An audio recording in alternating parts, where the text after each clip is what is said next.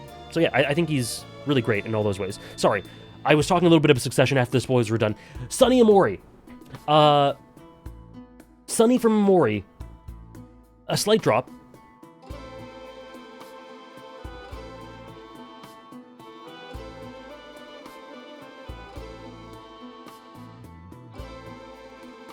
Why did someone DM me saying I don't know math? Did I count wrong?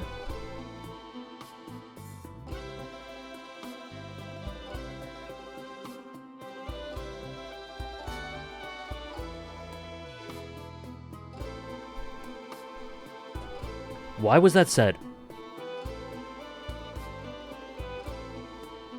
I don't see any mistakes. Me neither. I fixed this last night.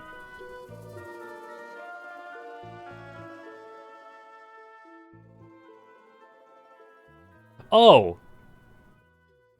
Oh. Okay, well, the people who think I don't know math need to listen. Okay, it was further explained to me. Because I said that Kendall has the biggest rise. And if a certain other character is on this, then that would not be true. I was talking about so far. I wasn't saying in total. Get off me! Get off me! What do you...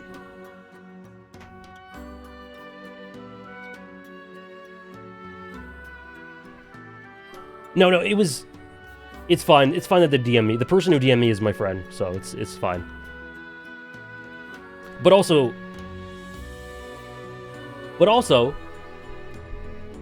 Anyway, Sonny Amori. I think the quintessential example of a silent protagonist, characterized through world design. Greatest silent protag, fantastic take. Characterized through his relationship with others, and the way that he's projected onto the world, and the way that he interacts with his environment, and the reason for his silence, and some shocking elements to his character that are low-key, honestly, really upsetting. And these really devastating themes attached to him. Like the idea of, can you be forgiven for something that seems unforgivable? Can you live past something absolutely horrific? Totally hugs.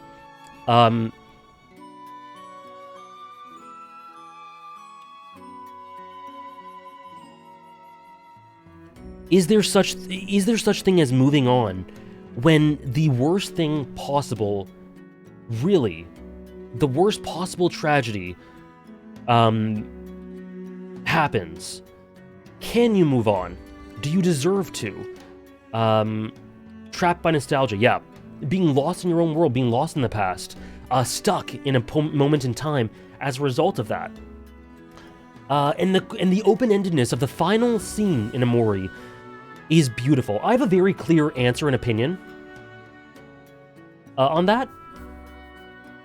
But I acknowledge it's really open-ended, and there could be a huge amount of takes on that.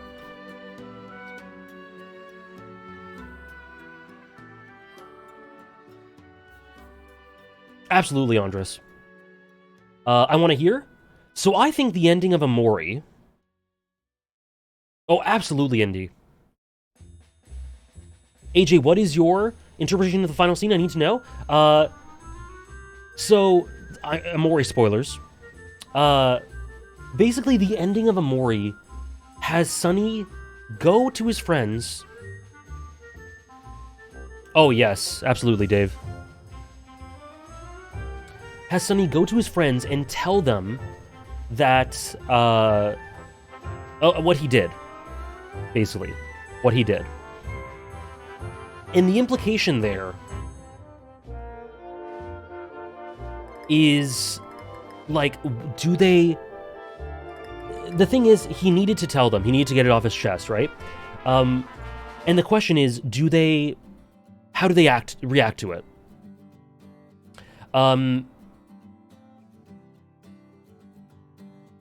I think that ultimately there will be shock, maybe denial, maybe hatred and rage and anger. But ultimately, they will not shut him out of their life. Maybe things will maybe things will never be the same as they were, but they will never. I don't think they will ever leave him, shut him out of his life. I don't think they'll ever be done with him. Maybe they won't be able to look at him the same way. Maybe they won't. Maybe they won't be able to think of him the same way. Maybe they won't forgive him. But I think that they will, nonetheless, remain a part of his life, and to an extent, be there for him. To an extent. And I think that, to me personally, I think that thinking that they'll just cut ties with him is, to me, inconsistent with the way that the story's told. But I can, at the same time, despite disagreeing, I can understand how others might think that. Exactly, we were, yeah. And me too, Hugs. I love that you don't see it as well.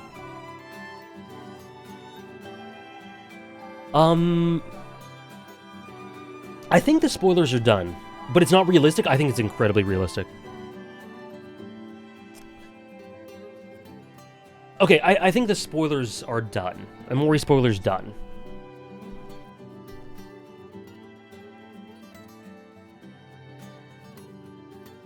Hello, Sarah. Kiryu has not been ranked.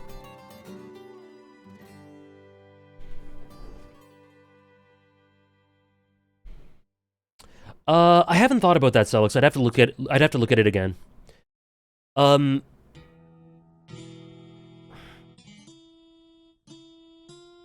Weaver gave a good redeem. No, Holly, please keep gushing. Please keep gushing. This is the gushing stream. If you're gonna gush about characters, this is it. Weaver redeemed top 5 characters you wish you could help, console, and cheer up. I'll say Sunny. As well, Killua. Exactly, Andres, exactly. Top 5 characters I want to hug, console, or cheer up.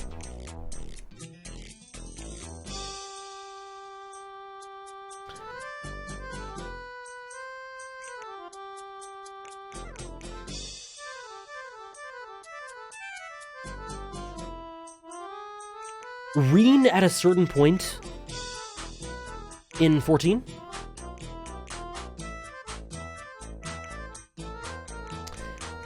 Vivi, Final Fantasy 9.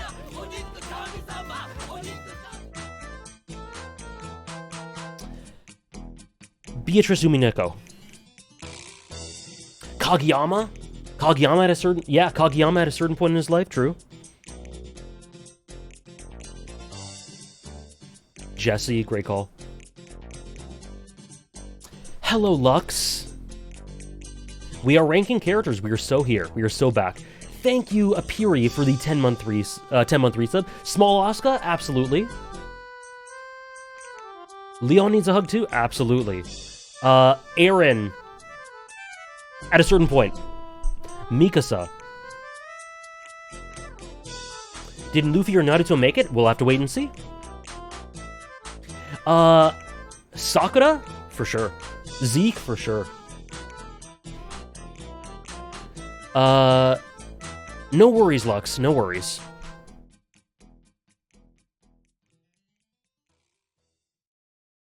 Okay, guys, we're at the halfway point of the list. And I really need to go to the bathroom, so what a great... Everything's lining up.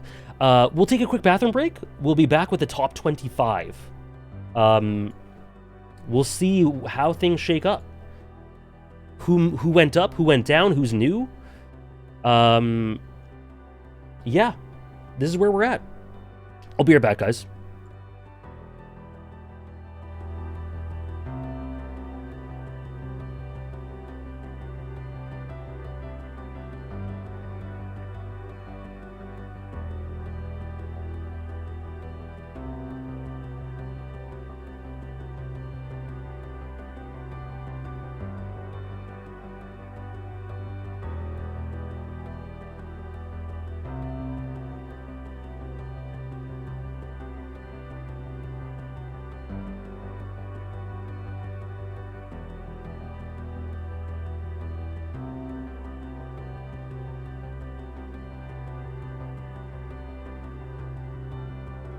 he's understanding what Shanks told him. He gave up his arm for the sake of a new era.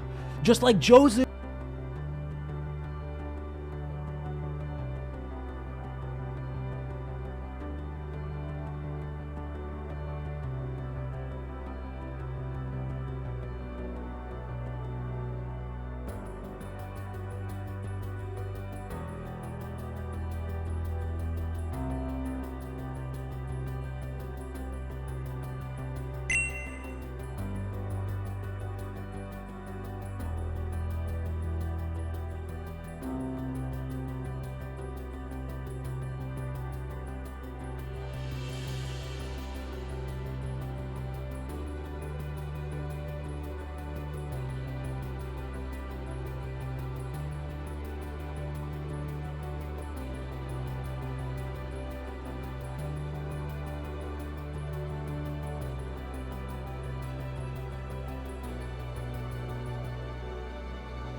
All right.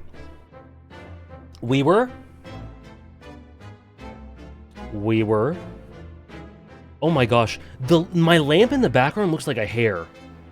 Or a crack on the screen, does it not? That's crazy. Kino. We were, thank you for the 5 gifted subs. Let me show you the Jozu.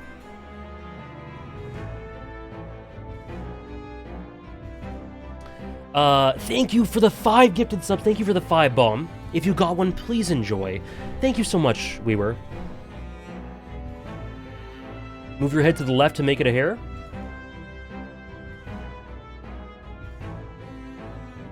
There we go.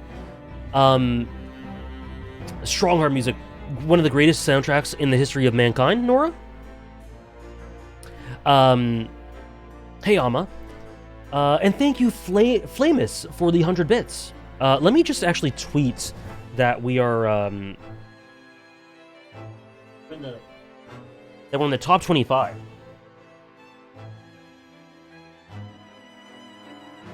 Thank you for the 100 bits.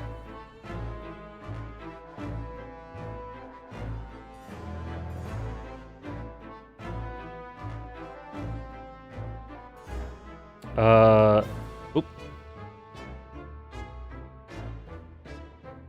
God, this OST is so good.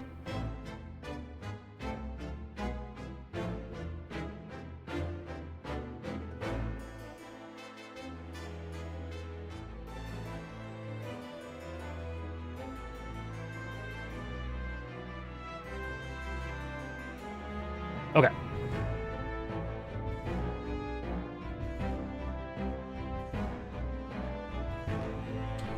Has Luffy or Naruto been placed yet? No. Was there anything else I was gonna say? I don't think so. Okay. What do we have next? Number 25. Ah. Okay, this is an interesting one.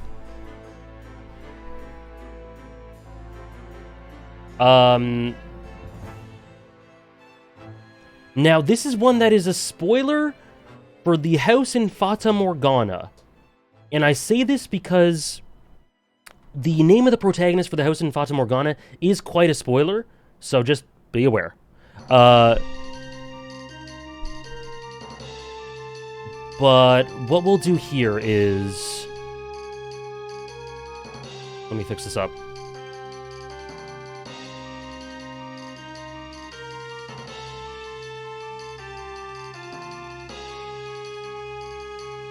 There we go.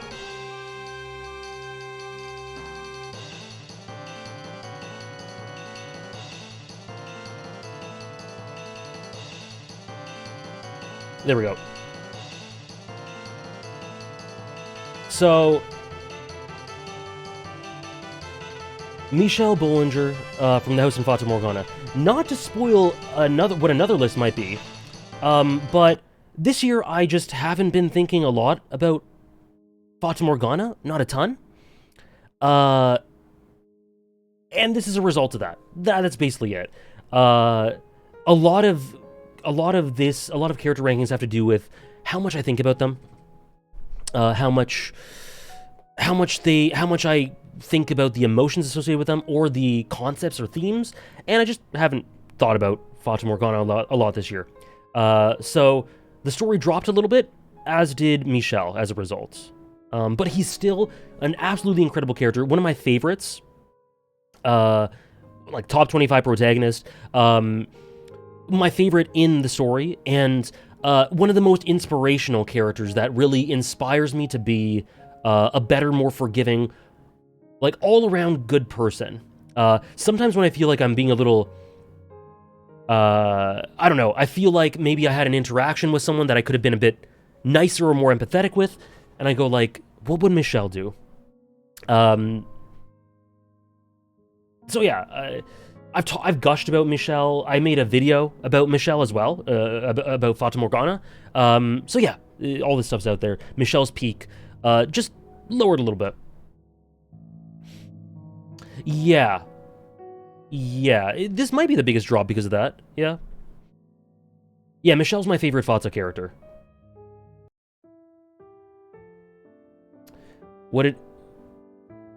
I'm sorry, Ophi. Top 25 is still really good.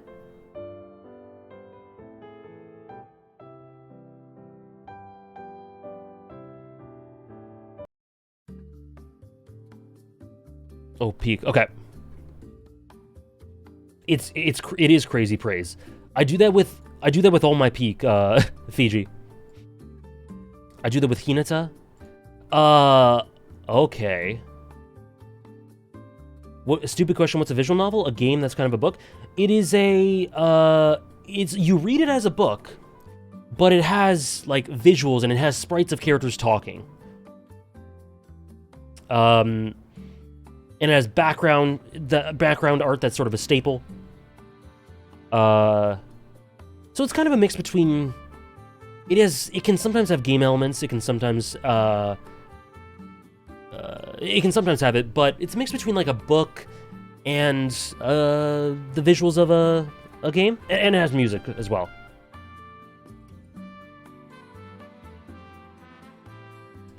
Next is a character extremely near and dear to my heart.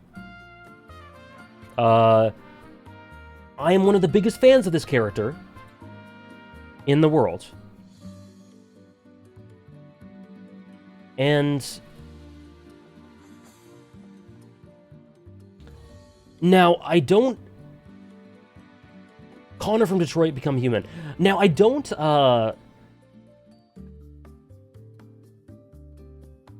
these days, I don't know if Silco or Jace is my favorite, but they're my top two. They're my top two in Arcane, by quite a margin. I would like to say, I would like to say I'm the biggest Jace fan, but if there's someone out there who has Jace as their favorite protagonist of all time, or like character of all time, then I can't rightly say I'm the biggest Jace fan. Also, Trish, did you just guess that?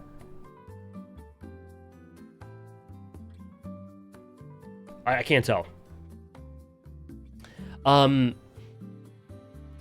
I didn't guess anything. Okay, I thought you guessed Jace before I did it. But yeah, Jace is Jace and Silco are my top two, and Jace I think is incredibly slept on. He's a character I associate. Oh, I see, Trish. He is like Poof, a character I associate with you. I'm so glad about that, guys. I have gushed about Jace for hours, literal hours.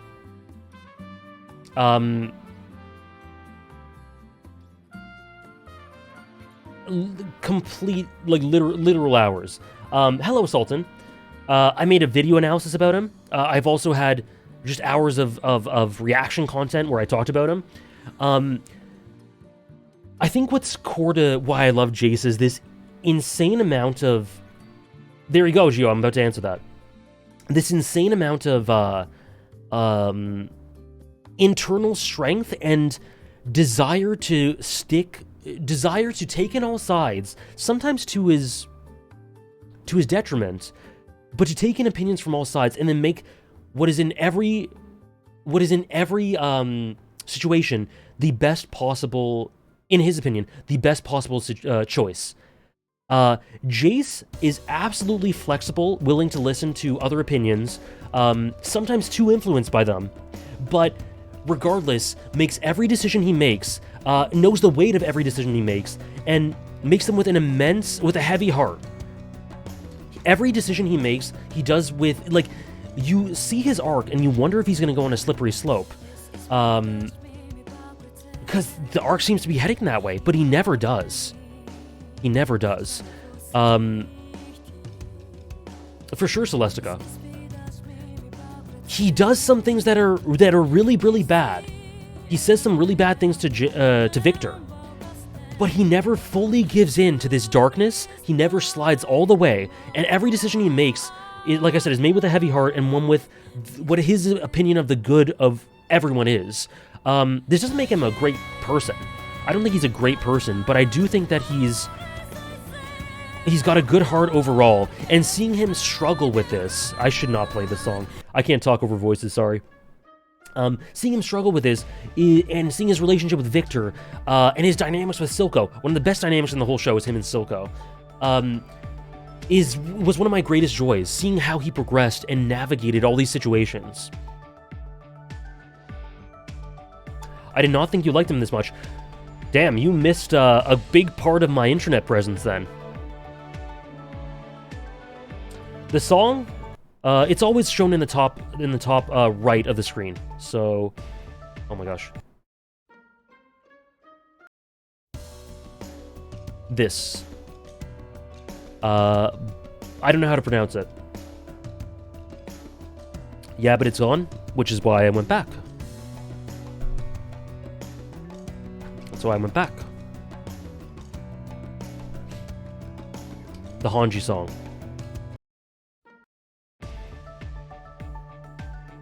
I have not played any League of Legends.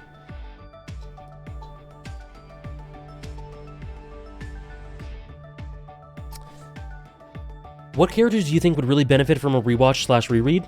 Rust Cole? Rei Kitayama? Keep it that way? Yeah, I will. Thank you, Momos. I can't wait to do more.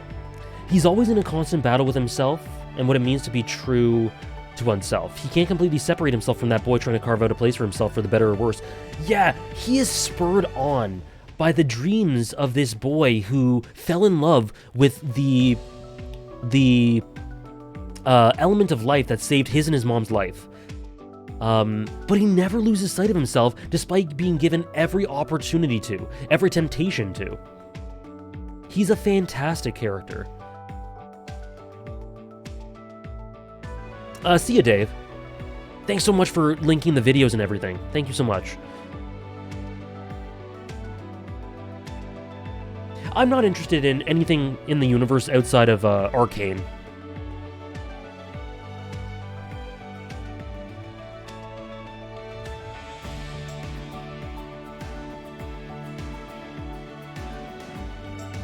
But Arcane itself, one of my favorite stories. Top 5 languages? I don't want to rank the languages. I really like a lot of languages. What about the ones I don't rank?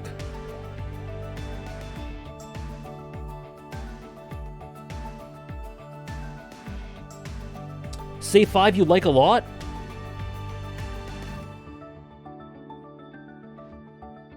Japanese?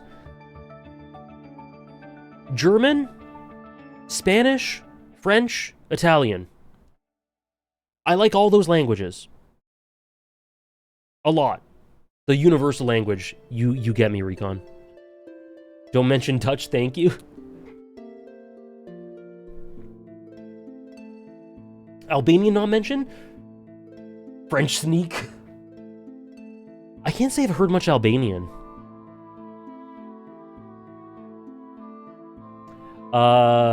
Okay.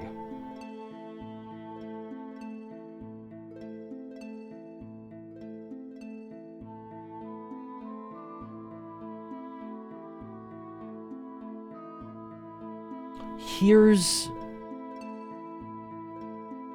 Anyway, Recon?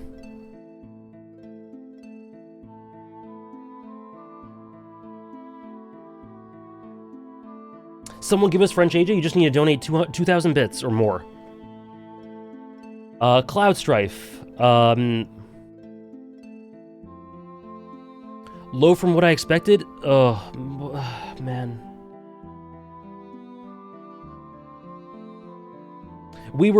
Watch my Final Fantasy VII Rebirth video when it comes out, and then tell me that my thoughts on Cloud are low. There are a lot of new entries, and he rose.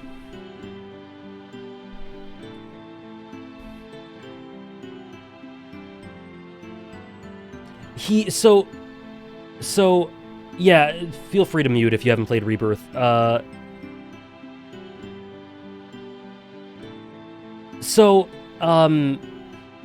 think the thing with... So, I'm going to be talking about Rebirth a little bit. Not super spoilery, but I would mute if you haven't played Rebirth. So, listen, I've talked for ages about Cloud before this. All that stands. Rebirth adds this incredibly tragic element to Cloud. I have a theory on where I think Rebirth ends, how I think it ends. I won't specify that here, but if I'm right, and if the story goes in that direction, Cloud is even more essential to the series and franchise than I thought he was prior to this. His mentality is one of the most important things in the Final Fantasy VII universe. His dynamic with Aerith, Barrett, Aerith specifically, but Tifa, Barrett, are elevated. He has multiple amazing dynamics. He has a great dynamic with every single party member, and Rufus, and Roche, and Sephiroth. And he has these dark elements added to him through Rebirth that I love. I absolutely love. But the thing with Cloud is, you may get what I mean. Recon, you may get what I mean. Weaver's already kind of saying what I mean. The thing with Cloud is, this is all great setup. That elevates him for sure. But the big jump for Cloud is going to be Part 3. Because Part 3 is going to be where he makes the greatest ascent. As a character... Hey, Claire. How are you? As a character, like, Part 3 is going to be defining for Cloud. So Rebirth absolutely elevated him, added layers to him, but that scene in Rebirth is going to be everything. And if Cloud... Like, I have full confidence Cloud could enter top 10 territory. At the very least, like, top 15 at the very least. He's going to make a big jump. But I think I need to see how it concludes in Part 3 before solidifying that, because a lot of it is dependent on the payoff, and I have full faith that it'll happen. But it just hasn't happened yet. So that's why he made a moderate jump rather than a huge jump. Exactly, exactly, Recon, and I think that we don't know the name yet, Ron, and I think that like they have set up everything beautifully. This music for that moment in Part 3 to be the biggest payoff in the Final Fantasy VII franchise, because of all that's riding on it. The really low, maybe the lowest lows and maybe the highest highs, the greatest ascents. You can, I don't know which one you're talking about. Maybe I know which one you're talking about. Was it at the end of Chapter 6, Downpour? Part 3 is going to be the culmination? Absolutely. Absolutely, Hugs.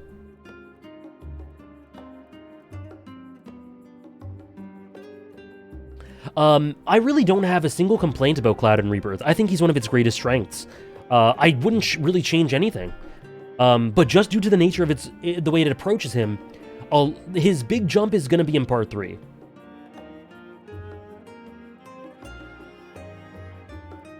Oh, I totally agree, Safa. Totally. You can say it then, Downpour. Because I don't know if I know for sure which one it is.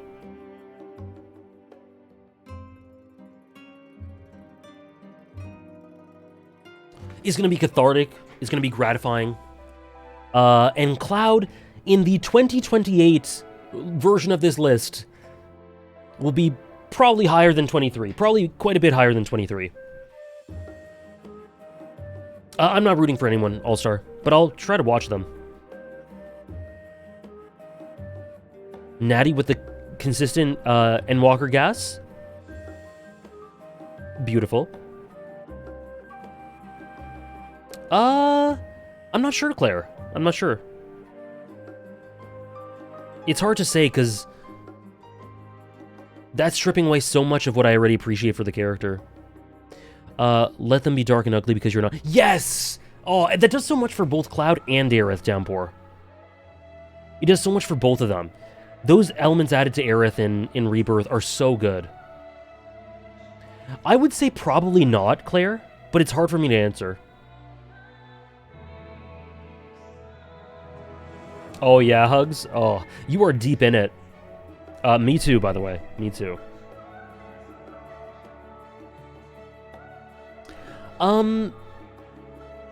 Okay, Rebirth spoilers done. Tifa and Aerith are so good together. They're actually unbelievable together.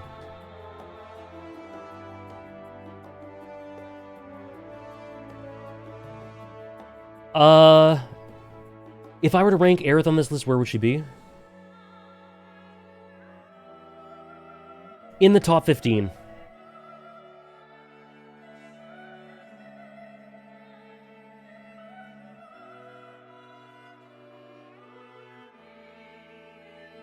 We're so back. We are back with one of my favorite characters in television.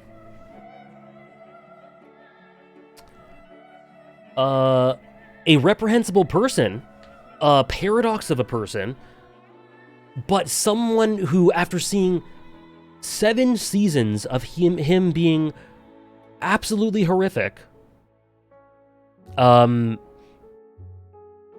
somehow makes you feel gratified for him that he's able to repair relationships and seek a better tomorrow. With a really conflicting ending, though. A really conflicting ending. Which I still think about to this day. I guess a bit of a drop. Yeah, I guess it's a bit of a drop. 8 from 14 to 22. I don't really have an explanation for it. I can't say I love him less. It's just how it played out. This is true, Safwa. This is true. Need to get past those first 3 Mad Men episodes. I really like the... I like every episode of Mad Men, but I think the first one is one of the weakest. We do have lots of new additions. People are freaking out. A little bit. As you should be. No, I love the ending, Javen. I've only loved the ending more and more over time.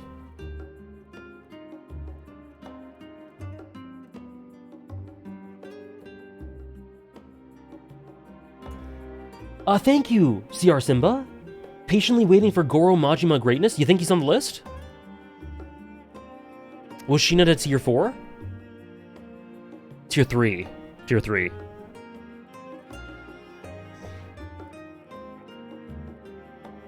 This top 20... It really close, though, Trish. This top 20 is about to be crazy? No, it is great. It is great, Hugs.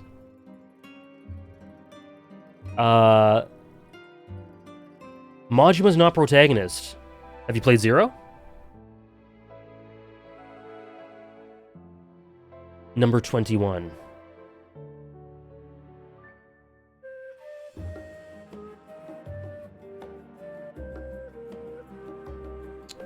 Luffy in top 10? I guess you'll have to wait and see.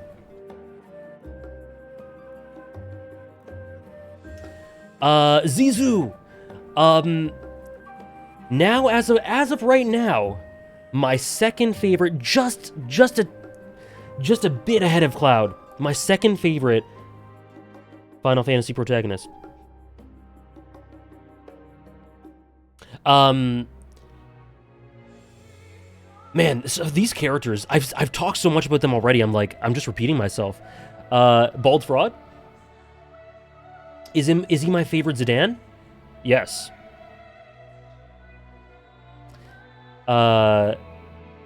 Where's Jimmy? No, Zidane is an absolutely wonderful character, who is one of my favorite examples, actually, of a mask.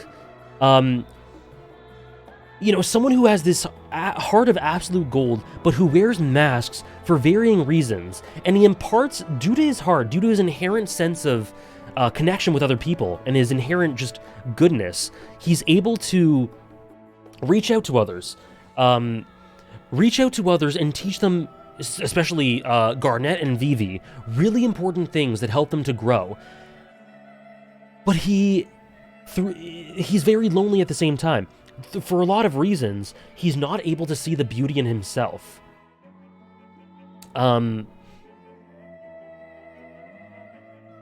so, the way that the other characters that he has showed this beauty to, then reflect it back to him to empower him, is one of the most beautiful moments in any video game I've ever seen.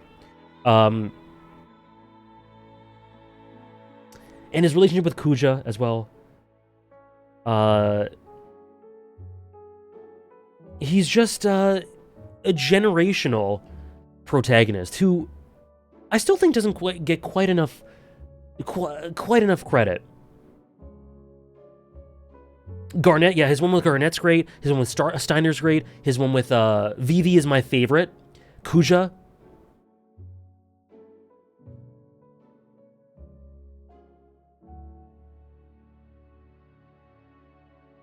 When Garnet asks him what he does when he's down and he completely disregards it. Right. Little details like that throughout are so indicative. I don't, Treb. I do not have a hair on my webcam. It is a lamp. It is a fancy lamp.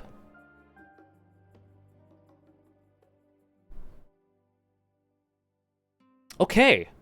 20. I just tried cleaning my screen. I'm so sorry. I'm so sorry. I said that earlier. It really looks like a hair. Oh, whoops. But, see, it's a lamp. 20. Top 20. Oh, should we do a bet? No. Okay. Okay, well, the next bet we'll do is 16 and 17. Number 20. Jimmy McGill, Better Call Saul. It is worth mentioning, I am in the middle of a...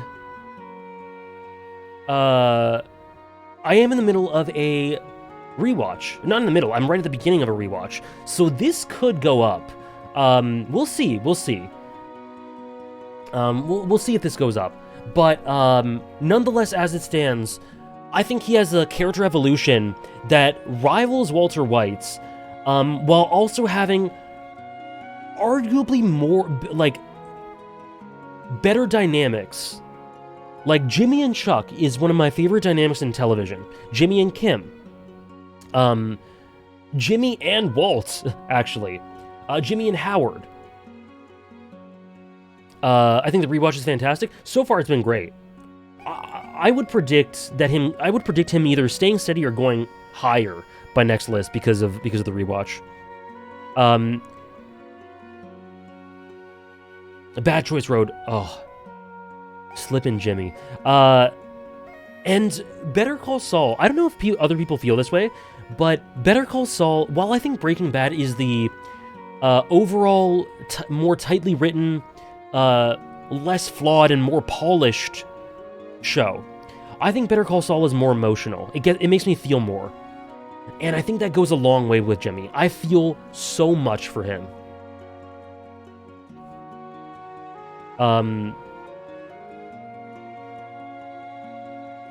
And the way he gives up hope on himself and then through others goes back on it. And his arc is so back and forth, and there's peaks and valleys, and it goes all over the place, and it's so human.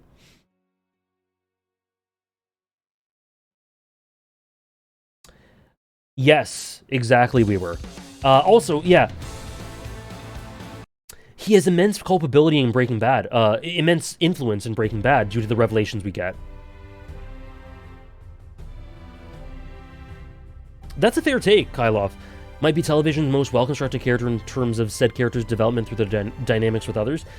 His relationship with Kim is absolute, and Chuck, is absolutely heartbreaking. Yeah, it absolutely... I did that really quickly, Claire.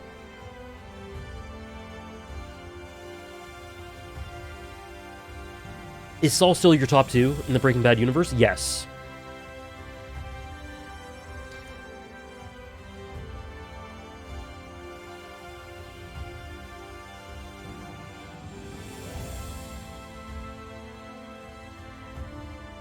No, it's not an extension. It's just a clever manipulation of OBS scenes.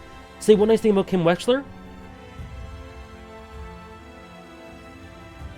I think she's my favorite woman in television. Is she? She's at least a top 3 woman in television, but maybe my favorite.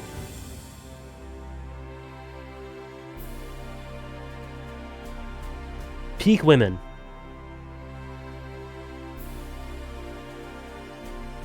Carmela top 3? Not quite. The other 2 would be from Mad Men. Have we reached above Triple S? No. There's too many peak women. I love them all. Let's put it this way. We are on the cusp.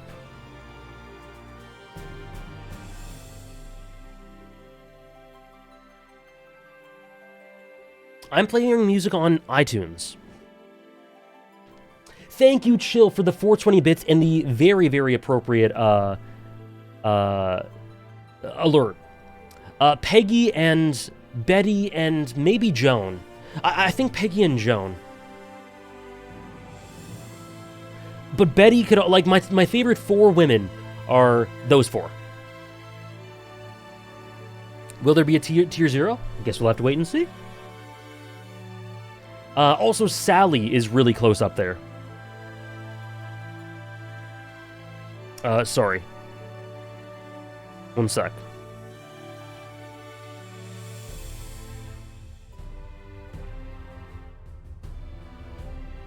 There we go.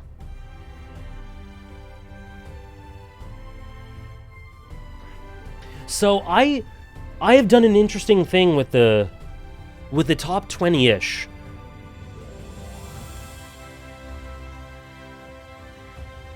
Top 5 fictional women, Nora. Of course. Moz and Shatters make up my entire top 5 women. Sorry, Mom.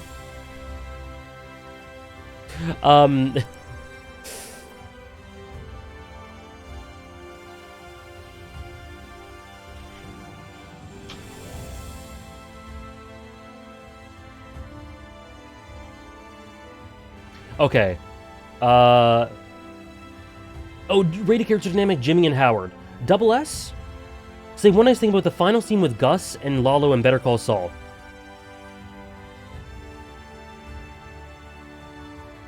It's well acted. It's well acted. For anyone who doesn't know, that's one of my least favorite scenes in the series.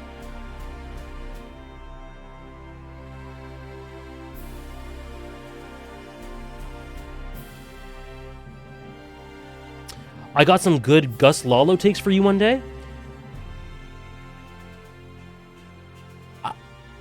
I dare say I might have heard them, but maybe not, maybe not. I would watch Breaking Bad first, Pink Sage.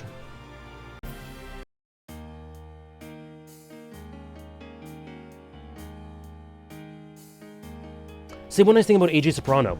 I think he's like the third best character in Sopranos. Third or fourth. And I think indirectly, one of the biggest examples of Tony's negligence, not just as a parent, but as a person, which is extremely effective. Top 5 terrible parents in fiction. Okay, terrible parents. Actual terrible parents.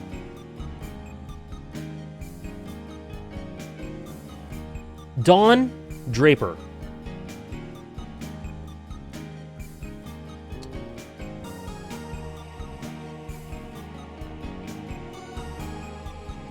Kinzo, great shout. Kinzo, great shout. Walter White. Boom. Kendall. Yes. Tony Soprano. There we go. We're good.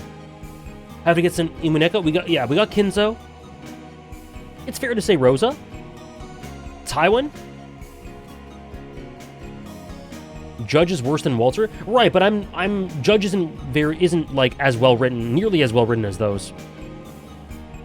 Logan, my horrible parent king. Logan, yeah, toss Logan in the top 5.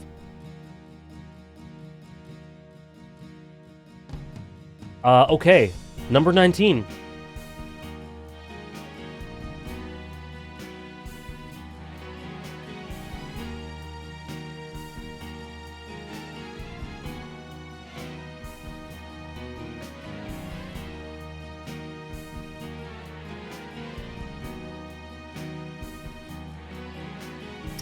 One of the highest new entries ever. Ever.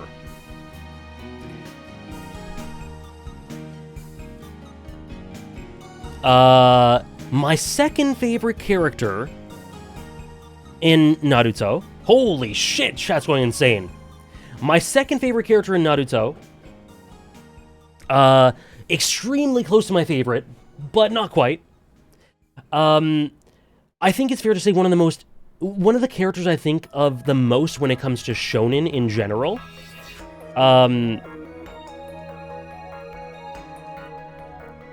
And it's actually kind of hard for me to explain why I love him. Because, like, I talked throughout my Naruto read-through, I talked about Sasuke a lot, and Itachi a lot, and Obito a lot. And how far into Naruto is AJ? Finished. And Kakashi. But, like, someone said, you don't talk about Naruto a lot. Like, why do you love him? And I'm just like, Naruto is a character that kind of just speaks for himself. He really kind of just speaks for himself. He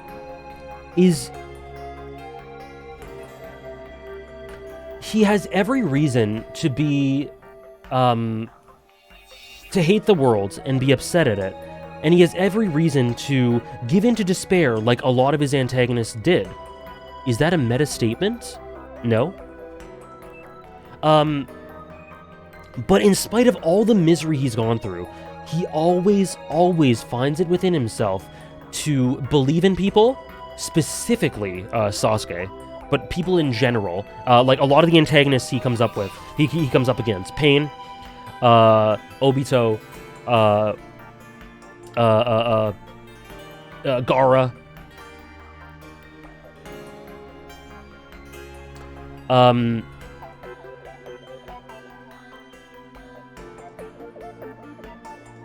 Oh, Talk no Jutsu, I see. Thorfinn has made an appearance, yeah. You can go back in the VOD to check earlier spots. Zabuza, yep. With the most beautiful parent-child relationships in anything I've ever seen with Minato and Kushina. And we were talking about universal language. Naruto's his persevering, unending optimism and hope and belief for an answer in the world, and an answer to violence, and an answer to hate and strife is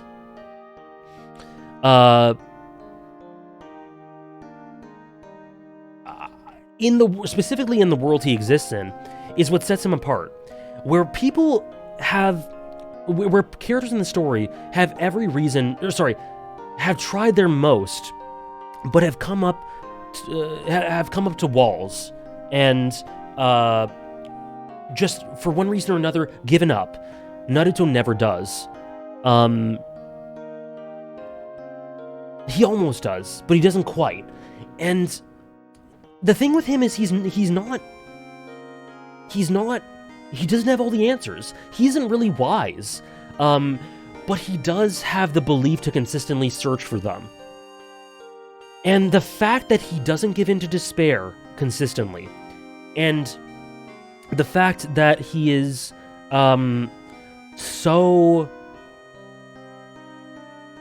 he will never stop searching for that answer. He would rather die trying than give up, is what turns people like Pain to his side. He never goes back on his words. He protects those he loves. He connects with them. He's a beacon and backbone, like Safo just said. He's absolutely the heart of the series. He is the center and core of it. He's the bridge between all factions. They give up. He tries his best, even when they fall, to still connect with the world around him, and won't allow people around him to give up. He's so aware of himself and his flaws. He's very self-aware. And he kind of uses that self-awareness to his advantage.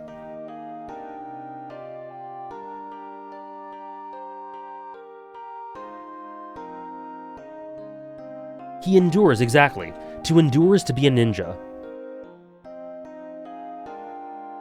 He's another one where I'm just like, what would Naruto do? Hinata, his dynamic with Hinata, absolutely amazing. You asked me to explain it, but honestly, I don't really understand either. Just that when I see you take on so much and get all messed up, it hurts me. That is him in a nutshell. He does, like, right, every word there that Claire just said. He sometimes doesn't know how to express the extremely profound things he feels. But it can be summed up in the most honest and simple way through just loving others and wanting to be there for them and wanting to connect with them. His conviction, his perseverance. If being smart means what you say, I'll remain a fool my entire life. Zenith. Like Safo says, through his isolation, he's able to learn what it means to connect with others. And learning to love Naruto. And it didn't take a lot of learning. I loved him pretty quickly.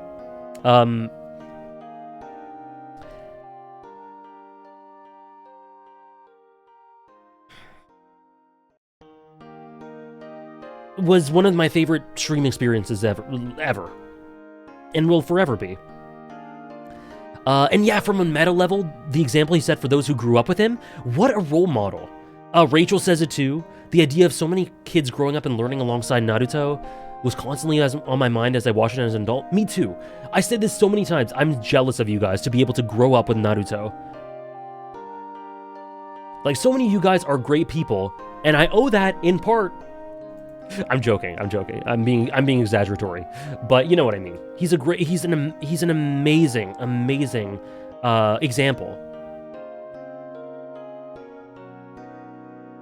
and he makes me so emotional. Like he makes me so emotional.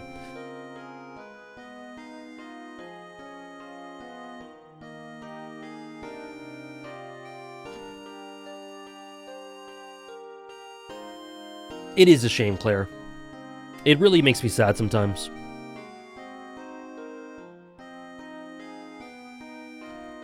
People saying he didn't work hard, or that it was handed to him, or that he was like there was what's the word?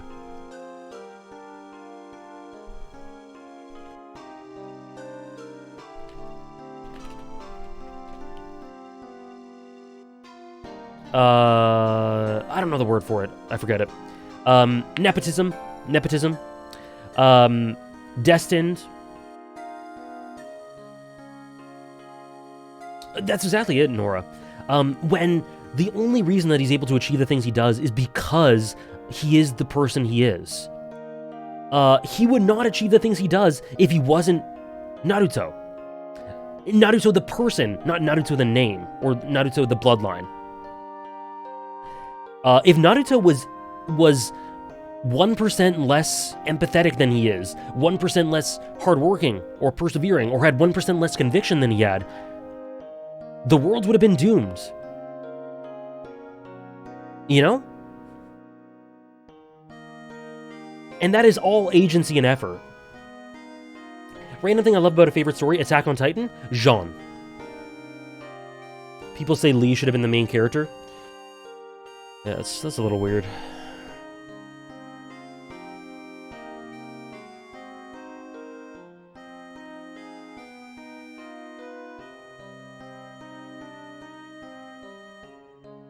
Yeah, he can be looked at in a bunch of meta ways, Safwa. Thank you, Namiria. So Naruto is the first character of this this new tier. This tier 1. And he is definitively one of the best experiences, best characters I've met in the past few years. Ever, but specifically in the past few years.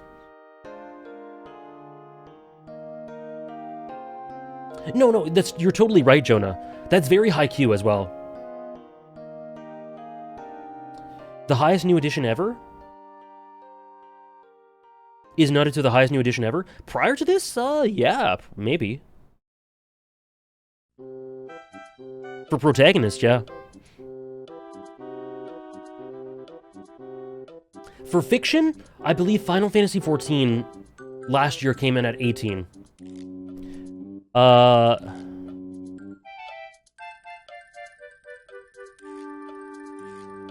Anyways, for the real biggest rise, we have his partner.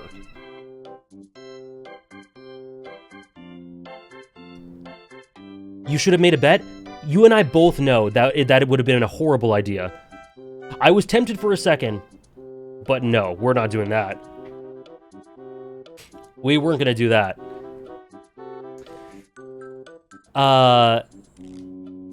It's really tough. It's really tough between these two, but Luffy just about wins out. Just about wins out. Monkey D. Luffy. The GOAT.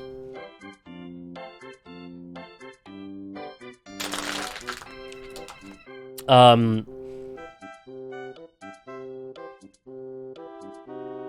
high are Kiryu and Majima? Who knows if they're here?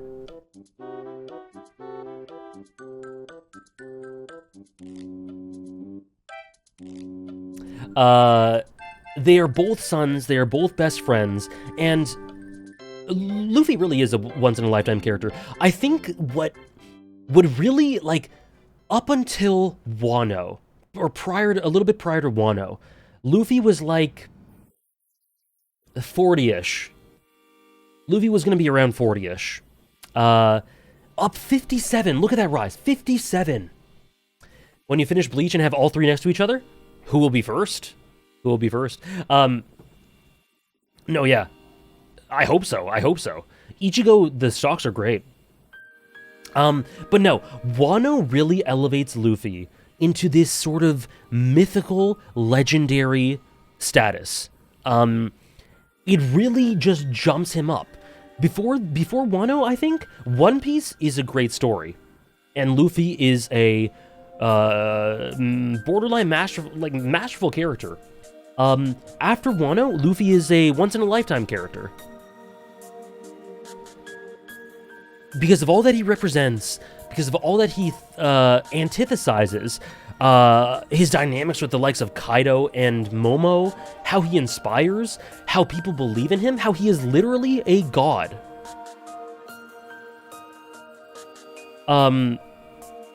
Did I miss the Foss placement? We have not had Foss.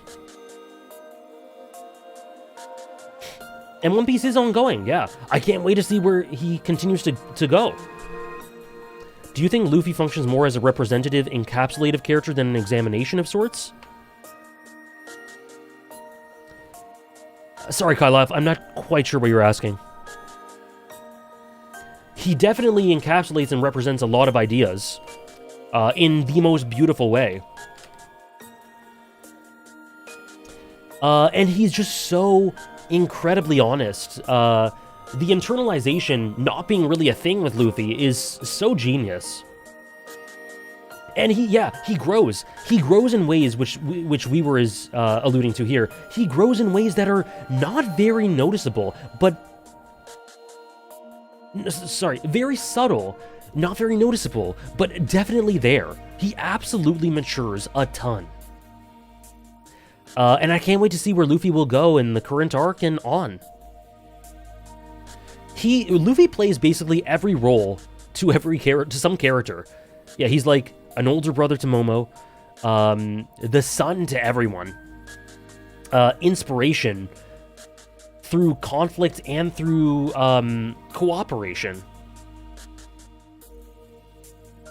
The way, kind of similar to Zidane, he believes in others, so they in turn support him when he's at his lowest, you know? Being this advocate of dreams, I think Skypiea and Jaya was the point where I really went like, okay, Luffy is special.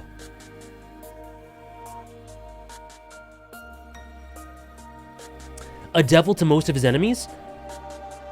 But the thing is he though? Think of it, Katakuri, let me come.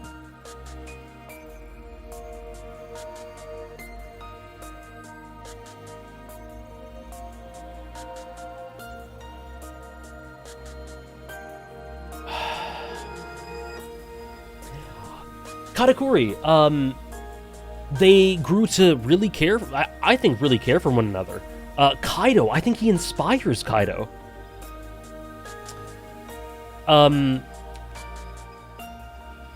True, Sunflux. That's why I didn't say all. I get that. I just don't think I agree that he's a devil to most of his enemies.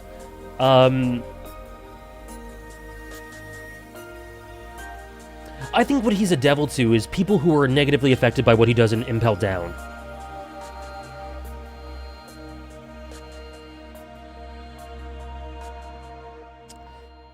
Yeah, that's true. They have a really interesting dynamic in there, Claire. I actually think Naruto and Luffy have a really, they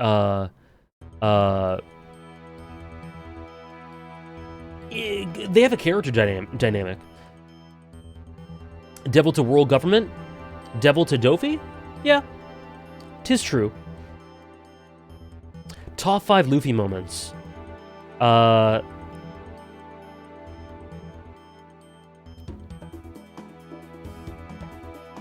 G5. End of Skypiea. I have my friends.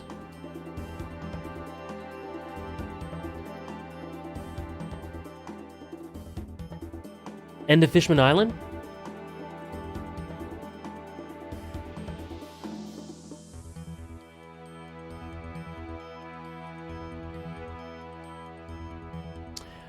You know, I'm thinking of the shoot that flag.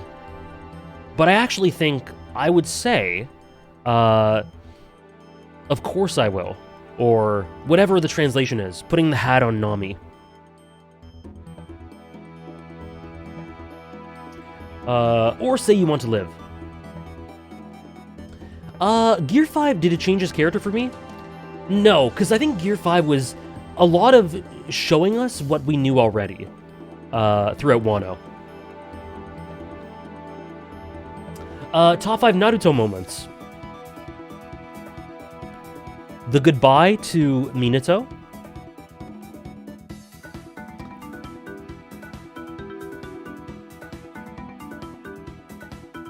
The end of the Sasuke, the last Sasuke fight. The end of the first Sasuke fight.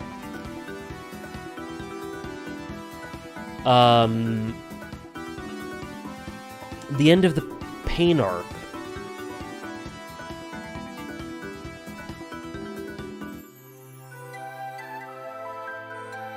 And I was thinking about the Obito one.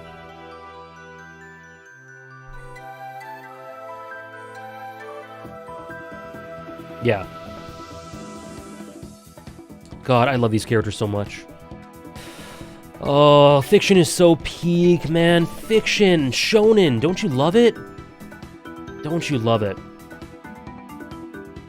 Do you guys want to do a bet?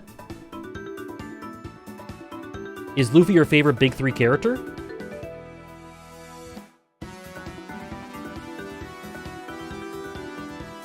I'm not sure. He may be. He's in the conversation for it.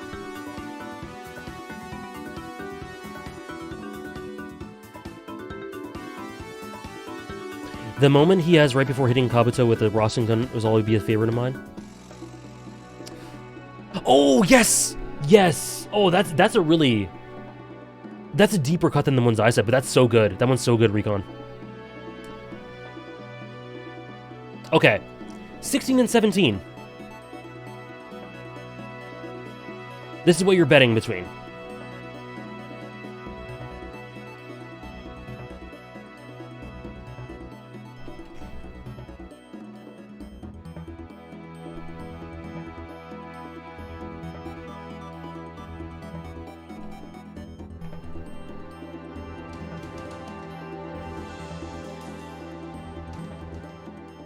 Okay, Simon Gurren Lagann or Phosphophilite from Hoseki no Kuni?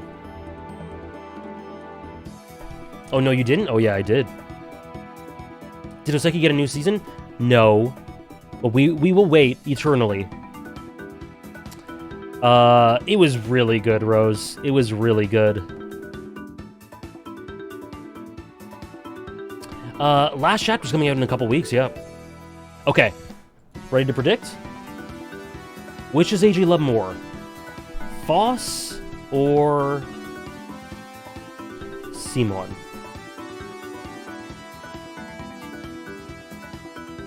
You can't make me choose between the two? See, you don't have to choose between the two. You're choosing which you think I will choose between the two.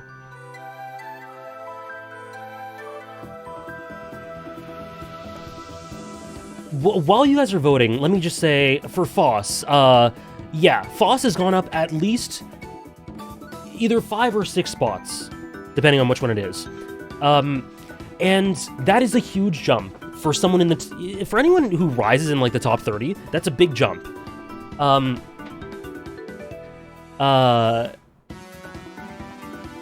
guys, Foss is, like, the first character I think of when I think of, like, nostalgia and how events in your life will change you irrevocably in ways that you will never be able to come back to, and the sentiment and melancholy associated with that. How you look back at points in your life and you just cannot get back to those points. And the sadness of that. That is something I deal with a lot. Yeah, my Hoseki no Kuni vid. I talked about that a lot in that video. I'm really proud of that video, because that was what Foss represents. But then, the story just goes above and beyond and expands it into the grandest of scales. Foss is easily the best character in Hoseki, yeah. I'm hoping for you, Santi. Into saying things about humanity. Congrats, Foss. Yeah, we'll see. We'll see. We'll see, Moz. Thanks, Hugs. I've been reading it for years. Yeah, the last few chapters, guys, they are shocking. It's incredible. But now, Foss has so many things to say about the nature of humanity. And if humanity is worth persisting. Foss kind of looks at humanity the same way that they used to look at memories. And anyway, read it. Foss's Peak. Simon, straight up, I've talked about Simon so much. Straight up, one of the best characters I've experienced in any manga, one of the most inspirational characters ever, and one of my favorite examples of how to empower yourself from a person's memory and dealing with grief and death. The scene with Kamina, you know the one, is one of the best scenes of anything I've ever seen in my life.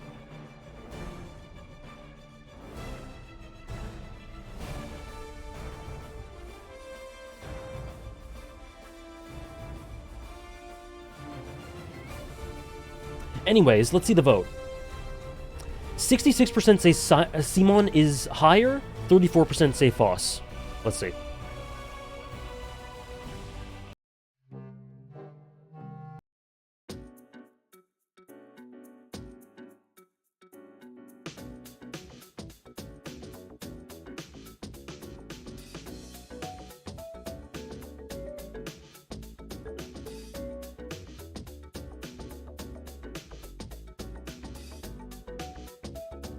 Oh, whoops. Hold on one sec. I'm screwing up the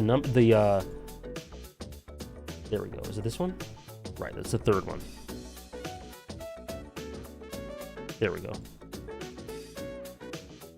The color. I was screwing up the color.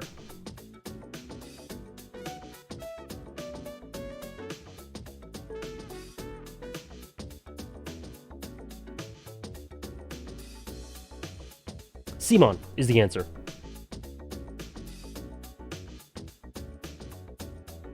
Yeah, Recon? I got a lot of stuff to get through. I gotta finish Unicorn Overlord, and that is taking over my life. I gotta deal with Rebirth. I gotta write about Rebirth. I gotta play 14. I gotta play Yakuza. Metal Gear Solid.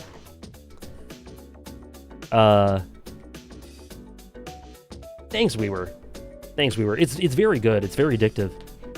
It is good. It's very good so far. The story's quite simple. So far. But I think the gameplay loop and the stuff you can do is so addicting that it doesn't really matter, and the dialogue and localization is so over the top and flowery that it makes the story more interesting than it would be otherwise. Simon. So congratulations everyone who said Simon.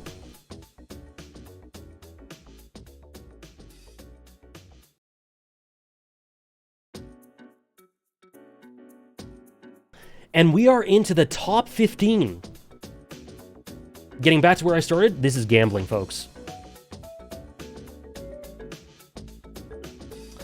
It is. Isn't it, Hugs? It is. Recon. Here's something I haven't said to you about 14, but Final Fantasy 14 makes Shonen better. Say one nice thing about Jogo? His final moment with Sukuna, where Sukuna tells him to be proud, is not just an amazing moment for him, and probably my favorite moment for him, but one of the most defining moments for understanding Sukuna in the entire story, and one of the best moments in JJK, I think. Yeah, Recon. Final Fantasy XIV, when you finished Endwalker, it will make you love Shonen more. I promise you. Ask anyone who's finished up to the end of Endwalker, they will tell you that. Where would Foss be if you didn't read the chapters yesterday? Foss was going to be around, like, 29-ish? 29? Something like that. 28, 29?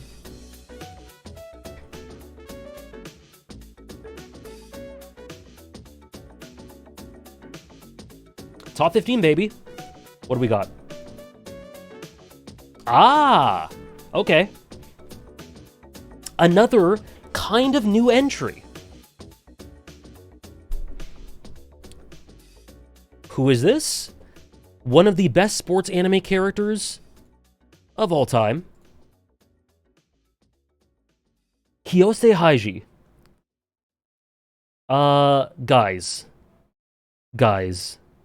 If you haven't watched Run with the Wind, watch Run with the Wind and be introduced to one of the greatest sports anime characters you can ever find. Peak Fiction, Kino. Oh boy. I am in awe all the time at Haiji and his dream and the flaws, because Haiji is a dreamer.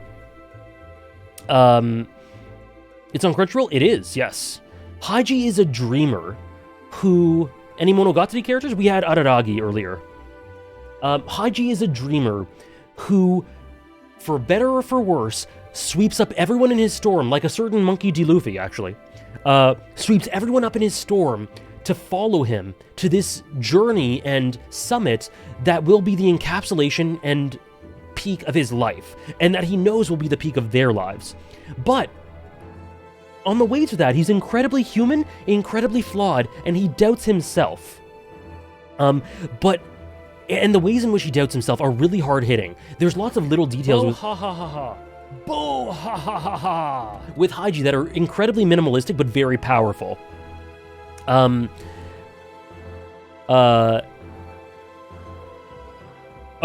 Hundreds of hours, Rapids. And there is a Griffith-esque moment for Haiji. Like, there are nuances to him that are really kind of a little bit dark. Griffith is like a... Sorry, Haiji is like Griffith in a couple of ways. His coming to terms with being away from something he loves so much, his injury. You're right, Struggler, you're right, we gotta delete it.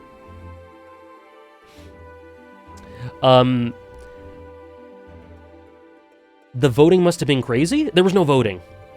I just told everyone.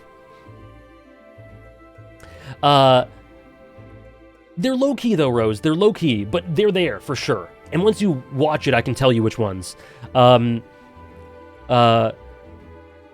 also, his relationship with his dad. Guys, that shit destroyed me. Absolutely wrecked me. The fact that his dad... Some of you guys haven't watched it, so I won't say too much, but his dad in the final... Did I read it or watch it? It's a novel, so I watched it, the anime. Guys, the finale, what his dad in the finale, just a tiny detail, but my god, he created the ultimate team. Just a quiver of the lip, listening, oh god. Haiji is amazing. Top 5 dreamers in fiction? Kiyose Haiji, Ervin Smith, Monkey D. Luffy, Naruto Uzumaki, Hinata Shoyo. Boom.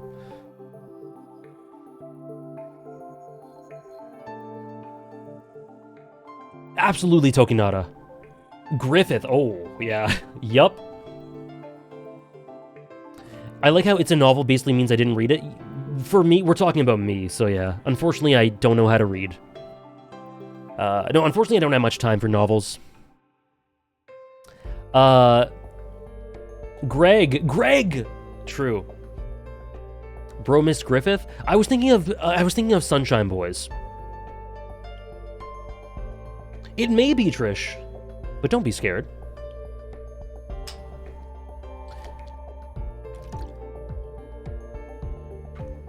Would you say Zuko at one point became the main character in Avatar? Zuko has never been the main protagonist of Avatar. I will be representing Kiryu from this point forward. Yeah? Let's see. Top 5 Sasuke moments. Okay, all of 699. Both Itachi goodbyes. You consider Haiji's dad a good parent or bad? He's so minimalistically done and so interpretive that I don't think I have license to say, really. He definitely has bad elements to him. But I don't think it's that simple. So, sorry, 2 more Sasuke moments. End of Sasuke retrieval.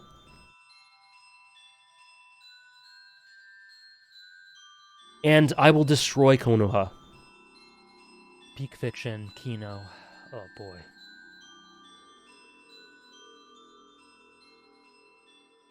The other day I ran 10K for the first time after months of rehab for my rehab. At a horrible time compared to my previous usual pace, but Hygie and Run With The Wind make me feel like I set a new PR. Run With The Wind really pulled me through the whole process. Honestly, Run With The Wind, I love that for you, Jonathan. Thank you for the 100 bits. Run With The Wind has gotten so many people I know into fitness and running. Despite hating it, including myself. I've had a couple of health problems the past few weeks, so I haven't been running as much as I would like to. But absolutely me as well. 14. Okay. Thanks, Kyloff. I'm feeling a lot better. A lot better. I think I'll be able to go to the gym today. 14. Yeah? That's awesome, Overload.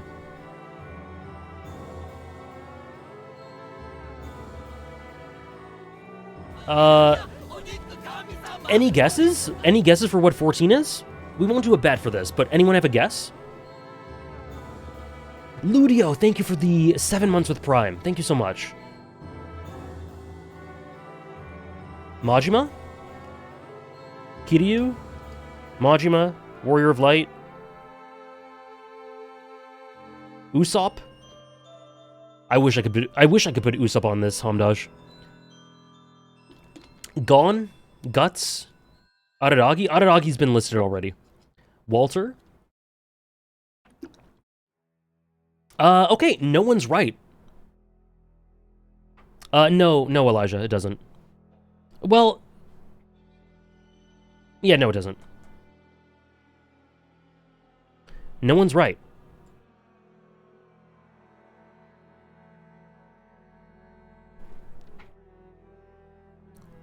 Tyrion from A Song of Ice and Fire.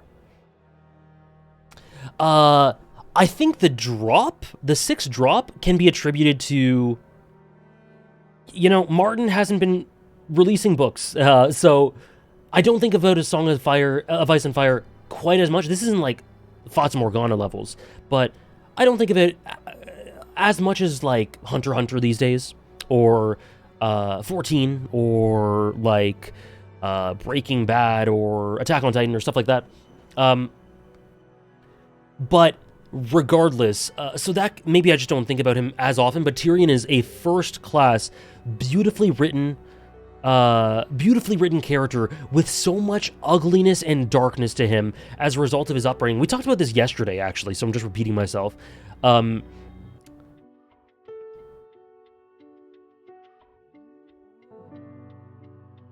love Tyrion, but didn't George R.R. Martin call him a villain? He might have. That doesn't mean he's not a protagonist. Tyrion is absolutely a protagonist, a central protagonist. Winds of Winter, I'm crossing my fingers. I adore Tyrion. He's my second favorite character in the series. And, I don't know. Him in Storm of Swords is just the pinnacle of character writing. Storm of Swords, specifically, it's done well. Like I said, Tyrion's adapted well, but still inferior to the books. A little whitewashed. The books, man. I am Ygritte Small. There's a line. Oh my gosh, there's a line in a Game of Thrones that is like, Tyrion is standing in front of a bar, and the door to the tavern opens. Tyrion in A Dance with Dragons is grim. It's very grim. I've been on trial my entire life. God, the performance in that scene is one of the best things I've ever seen. Where he's standing in front of a tavern, and I don't even know the quote, but it's something along the lines of like, for a moment, Tyrion Lannister stood as a giant or something because the shadow draped across the city square or whatever was in front of the door. It's so poetically written, it like made me stand up and take attention right away. Apologies, I don't have the exact quote, but yeah, that's the scene where he talks to Jon. He's quite different in the books, yeah. I wish I was the monster you think I am. That scene, oh god, that is maybe my favorite scene in the whole show. For just a moment, Tyrion Lannister stood as tall as a king. When he opened the door, the light from within threw his shadow clear across the yard, and for just a moment, Tyrion Lannister stood tall as a king. That is one of the best lines in the series. Thank you for getting it from me, Hugs. He is Tyke. An unloved child will burn the village to feel its warmth. That quote, for just a moment, Tyrion Lannister stood tall as a king. For just a moment. That is his lot in life.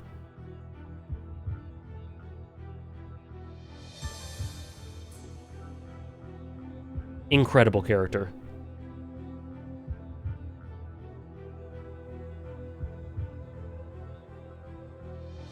Number 13. Have they read the books, Jonah? What Tywin says to Tyrion when he wants to inherit Casterly Rock is one of the most evil things I've ever heard. Yeah, I think I know exactly what you're talking about.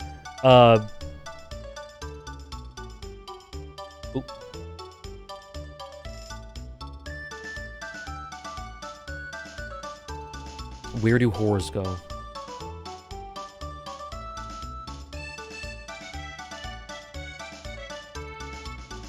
My father hasn't? I see. I mean, to me, the books make it very clear that he's not a paragon, but, the show, I can understand it for the show.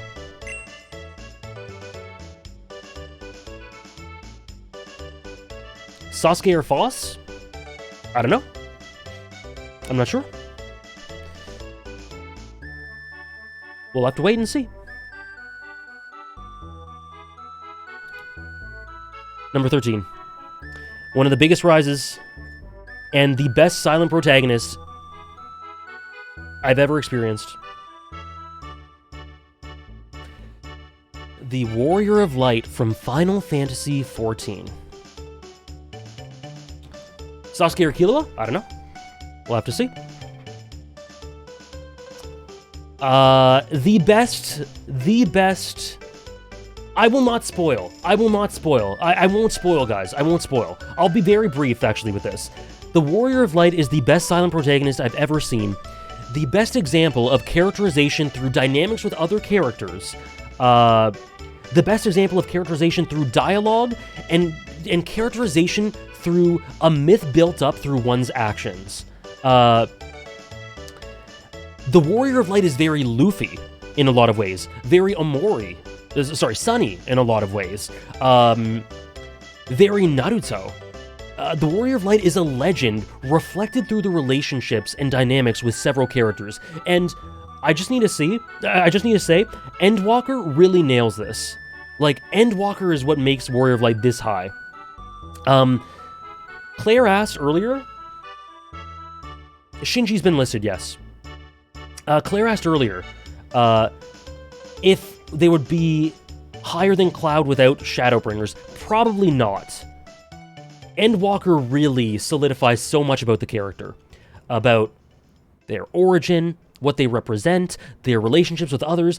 Anyways, play Final Fantasy XIV. The Warrior of Light is one of the best characters in Final Fantasy, and the best silent protagonist I've ever seen.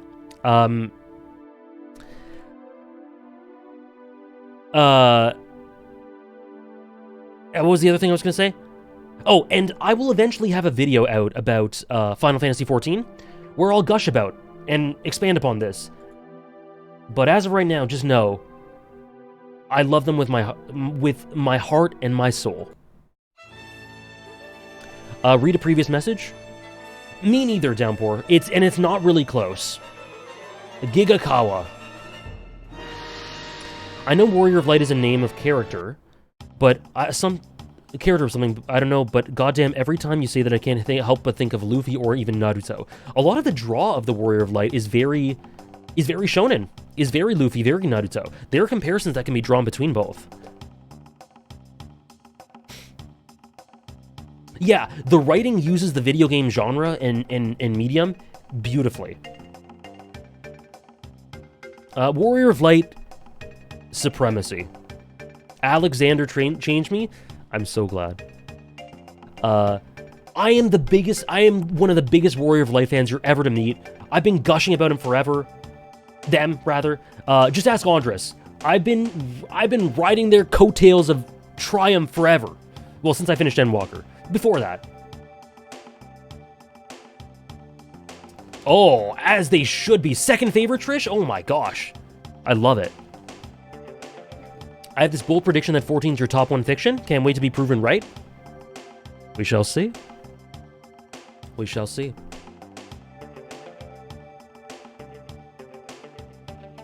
Silent main character or say whatever's on their mind main character? It's always contextual.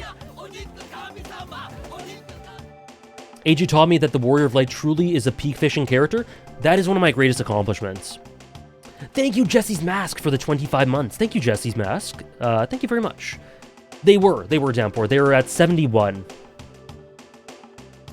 And so yeah, silent main character or say whatever's on their mind main character, it really depends. It really depends. I don't have an answer for you. Sorry, Hamdash. I will say that both are very hard to execute properly. Next, do you guys want to bet?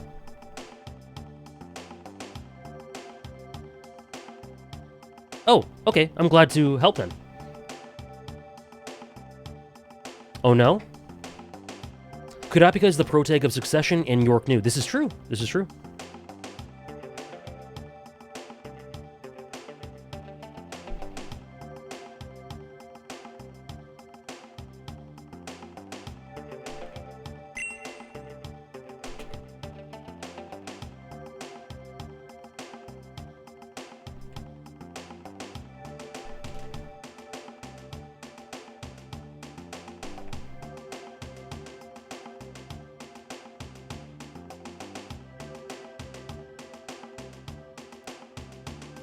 Really, Andres? That's really weird. You should have got it. Twitch buggin'. Goro Majima from the Yakuza series. A character that changed my brain chemistry earlier this year. Sorry, early 2023. Or Kiritsugu Emiya, a character that changed my brain chemistry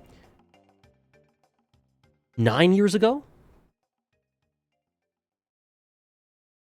Two of my absolute favorite characters of all time? Which one is higher?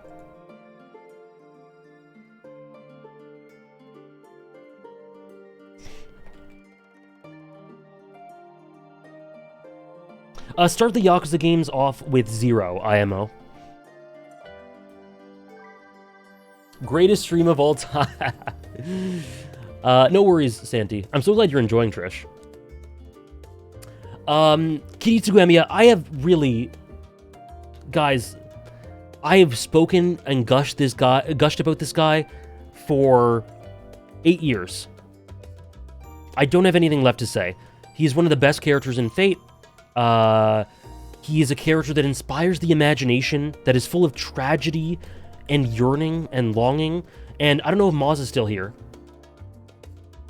But, anyway, great, incredible monologues, incredibly voiced in both sub and dub. Matthew Mercer's best role, in my opinion.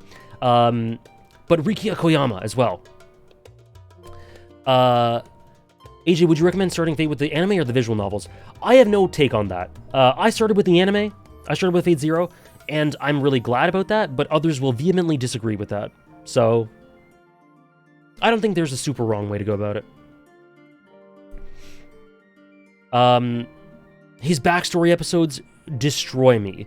His episode 20, the penultimate episode, the breakdown of his ideals destroys me. He is a crushing, He is so crushing because he's so heartfelt, and he is a dreamer. We were talking about dreamers. He is a dreamer. Where'd you go after Fate Zero? The visual novels, I would say, or the anime adaptations, but the visual novels are better.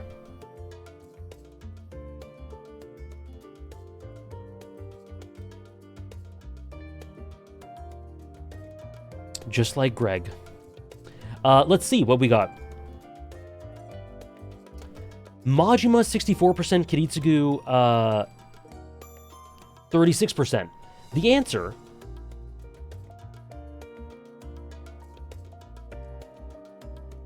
is Goro Majima. Oh shit, I highlighted wrong. But it's Goro Majima.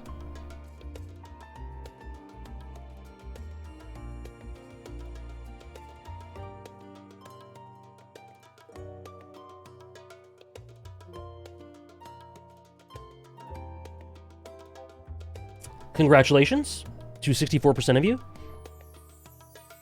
My 11th favorite protagonist of all time. That is, as of now, the highest new addition. Huge payout. You know, I have no hesitation in saying that Majima in Fate Zero is the best character study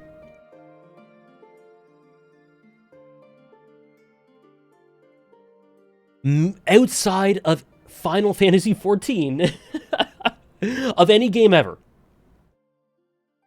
Of any game ever.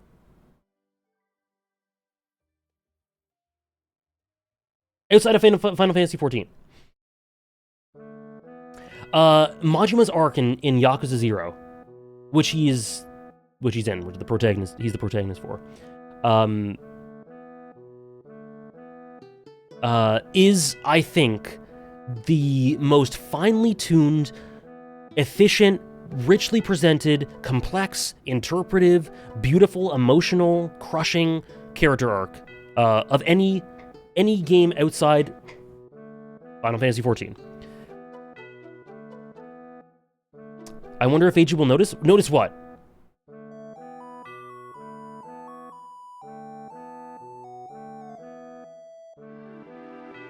What am I noticing?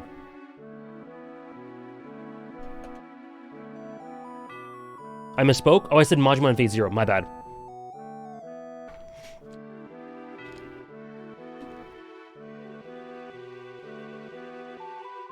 Majima's Andres core? I think... No, I'm never gonna say. I'm never gonna say that again. Tyke, I can never say anything's Andres core. I have no confidence. But Andres might think he's well-written. Andres might think he's well-written. Kiritsugu and Yakuza 0 changed my life. And... No faith in myself for predicting it. Majima hype while the greatest game of all time's OST is in the background. Thank you, AJ. I got you, Recon. We're talking about Yakuza with Final Fantasy VII playing in the back. Top 10. Top 10. We are here, baby. Kiryu Kazuma. My favorite character in the Yakuza series. And I said plus. That is wrong. That is wrong. Hold on. Where was he before?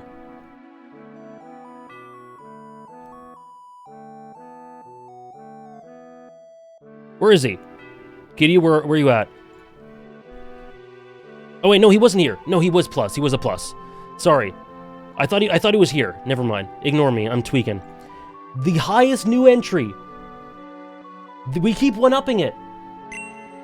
We keep one-upping it. Kiryu top 10. It is a plus. Yeah, you're right. My bad. This is... I will say this is in large part because of Yakuza 6. The way that Yakuza 6 puts everything together for his character. Honestly, like, again, in real time, you go to the Yakuza 6 finale VOD, you will see my life changing over 8 hours. Excuse me.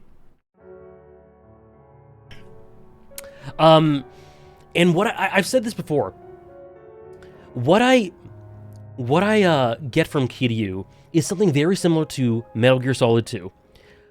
He is not a perfect person. He's not perfectly written. I actually think that Kiryu is quite badly written in some games in the series. But the way that Yakuza 6 sort of contextualizes that and makes it so that I can't wait for you to play 7. A couple weeks.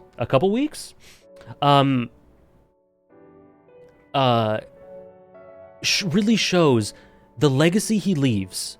Not the legacy of the Dragon of Dojima, but the legacy to those he cares about. Well, also that legacy. That is what is both are representative of the man. But what truly matters to him is what he leaves for those he the impact he has on, oh my god, the impact he has on those he cares most about. He has done some things that he is not proud of. He has done some things that he thinks are important. He has learned so much, and the stuff that he passes on to those he teaches are the things that are most important to pass on. Sarah. Also, Kiryu is shonen to the core. This boy is so meathead, it is unreal. I love Kiryu. He is one of the best characters ever, and we'll see. Will that continue to rise? I don't know. It could. It could. Thank you, Sarah, for gifting 25 subs to the community for the Kiryu love. Thank you so much. Oh, man. Can't wait to see how Kiryu jumped Majima. Right at the end, he did. Just about. Thank you so much for the 25, Sarah. Thank you. If you got one, please enjoy. Yeah, once you, like, Kiryu is really good in Yakuza 0, and then Kiwami 1 and 2, I think he's really good too, generally. 3 and 4, he takes a little bit of a dip, I think. But then from 5, you hit 5, and they just... RGG just ate the good writing sauce. I don't know. The shit they do with Kiryu is unbelievable. Kiryu Kazuma or Kiryu Kazuma? Kiryu Kazuma.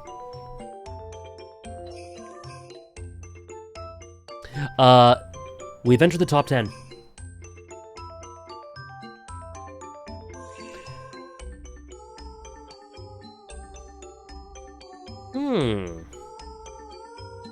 Okay, next.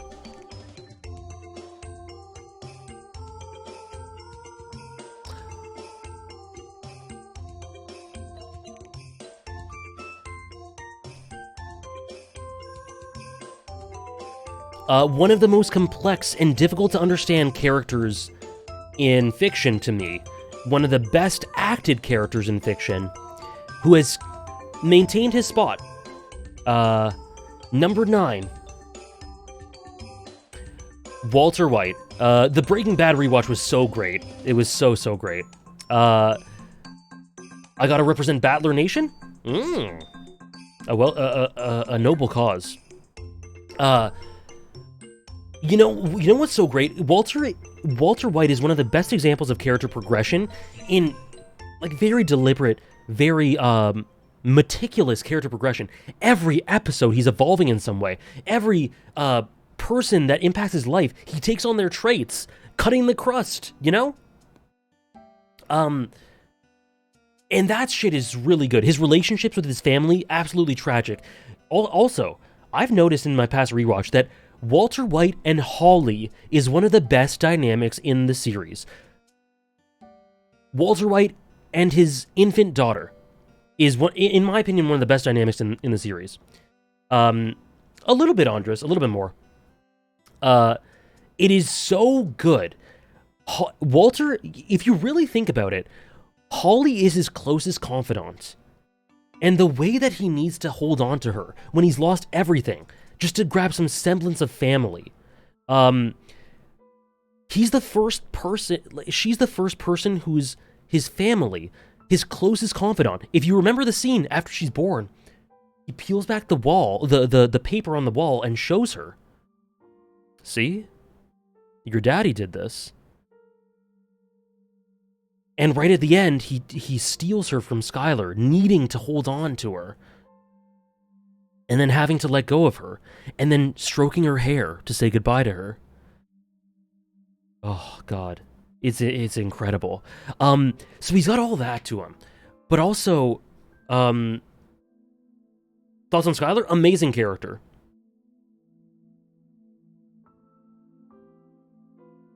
Yeah, absolutely, Tyke. And yes, that's a great way to put it, Weaver.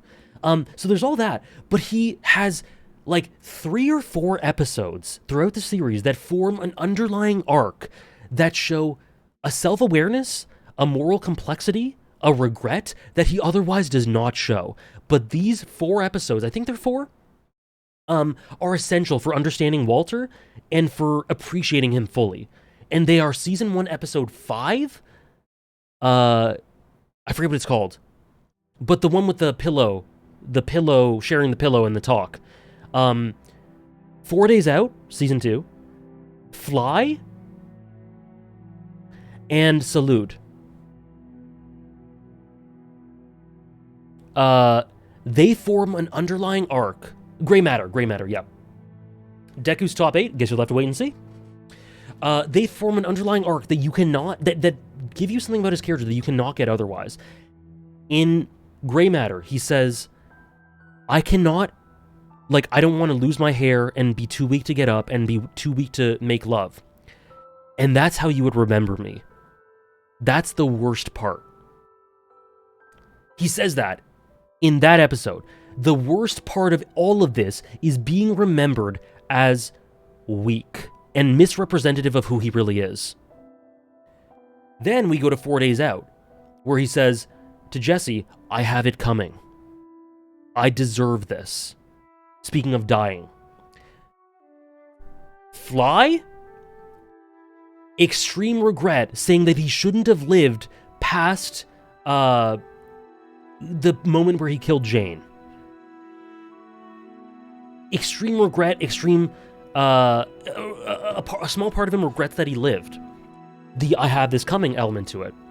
And then with Salute, with the memory of his dad, and how that one last memory formed in his mind and poisoned him with the idea that he needs to be remembered in the way he desires.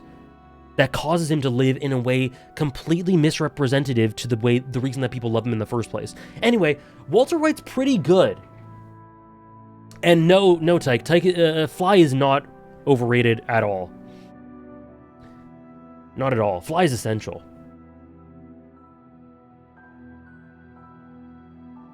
The memory of his father as he talks to his son. He is, he is just an unbelievable character. Thank you, Sarah.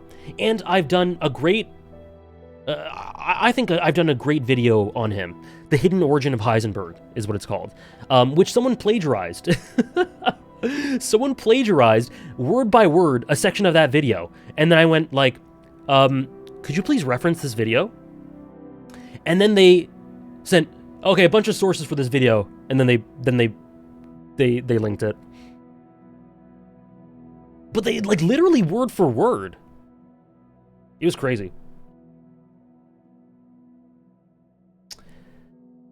Anyways, number 8. Number 8.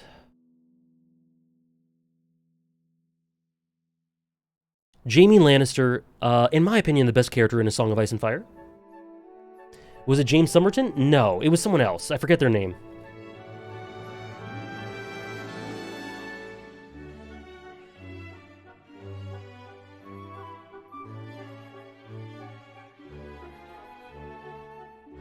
Jaime will change you, Rose. I feel like I've talked about Jaime a lot already this stream. Or these streams, today and yesterday. Where would Bilbo Baggins be on the list? Not on the list. Man. Kingslayer, Oathbreaker, Man Without Honor. I don't really know what to say about Jaime. That's true, Guess. That's true. I really don't know what to say.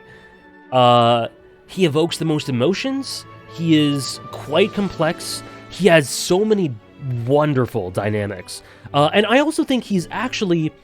Okay, let's ignore the final seasons, but I think the portrayal in the show is really good. I think it's really good. I think he's adapted well up to, like, season 4 or something. Up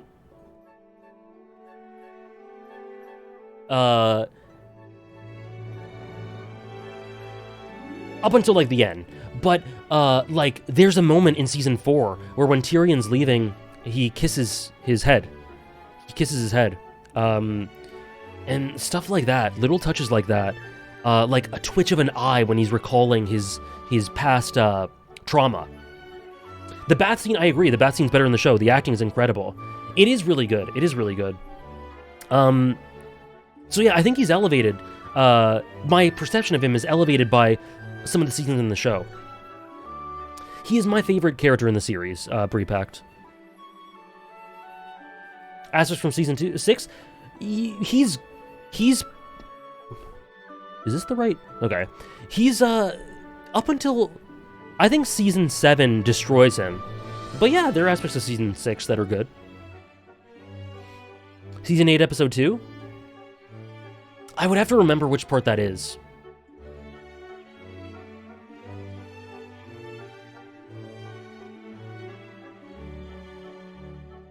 It is Elijah. Game of Thrones season 8, you can't help but, like, you have to laugh at it. Jamie Ned is an amazing dynamic.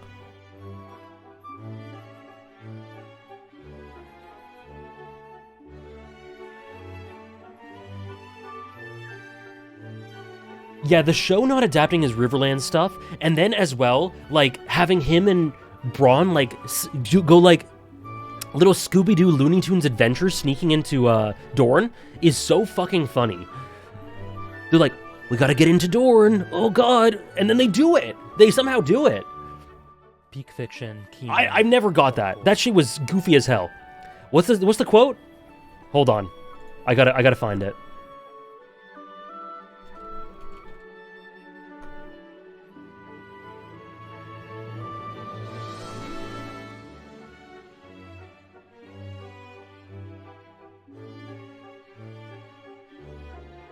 This video may be inappropriate for some users. You want a good girl. Oh, it's so soft. Hold on.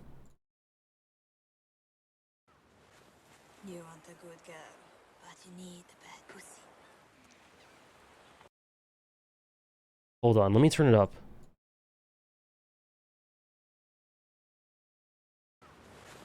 You want a good girl, but you need a bad pussy.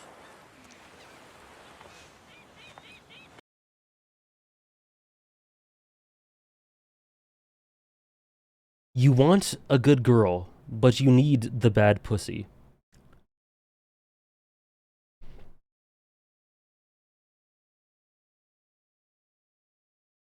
So true.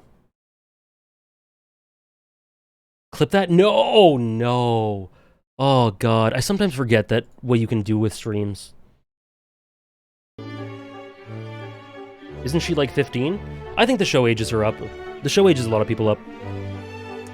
Anyways, Jamie's peak, right?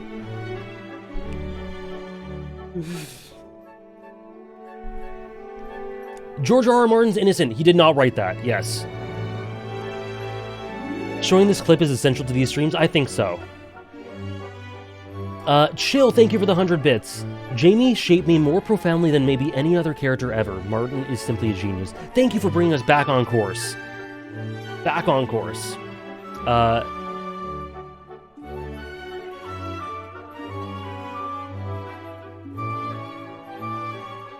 Oh, is it? Did I reverse these? Did I do these wrong?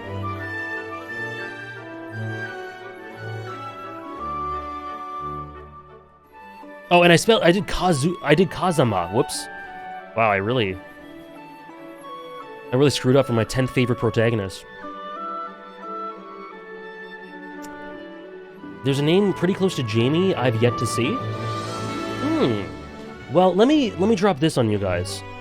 We have a little bit of a change to the list this year.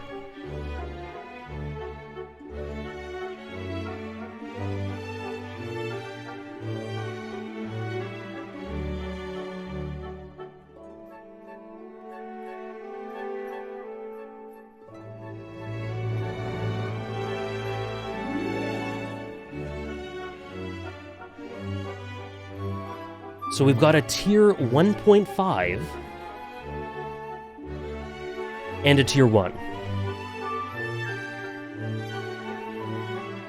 Oh, sorry, the stream, I forgot to change the music back when I was showing you that amazing clip. Thank you, Santi.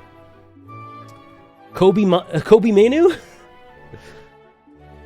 Yes, tier 1.5 is across every list.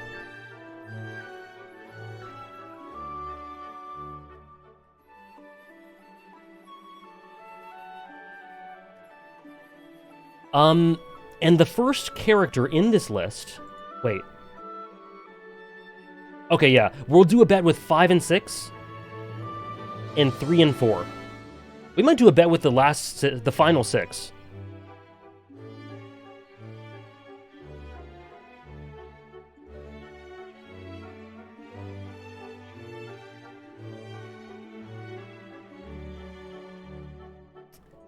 Captain James Flint.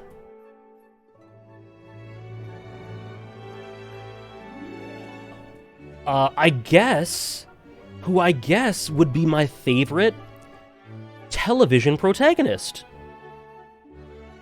I guess he would be. Guys, if you haven't seen Black Sails, my god. Soon? Recon? Captain James Flint is absolutely one of the most amazing characters ever written.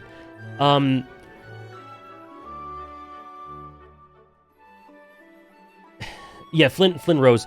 I had him at like 10, 11, and then, not recently, like this is when I was making the list, but then I rewatched some of his scenes. Being ready to cast off Captain Flint into the sea. How he's hated the man that he had become. I will do great violence to that thing. Ready the cannons. Where are we aiming, Captain? Whatever's left.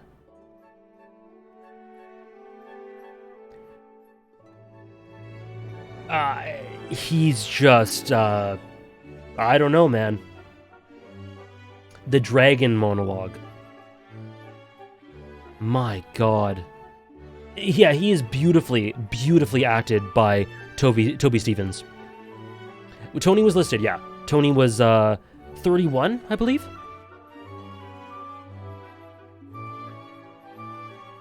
How do you even discuss Flint? I'd be very vague. I just mention words here and there. Lines here and there, rather. Episode 7 with Miranda, right. His relationship with Miranda. I see, Trish. Very nice. His dynamic with Silver, which is... I think Flint and Silver's dynamic is...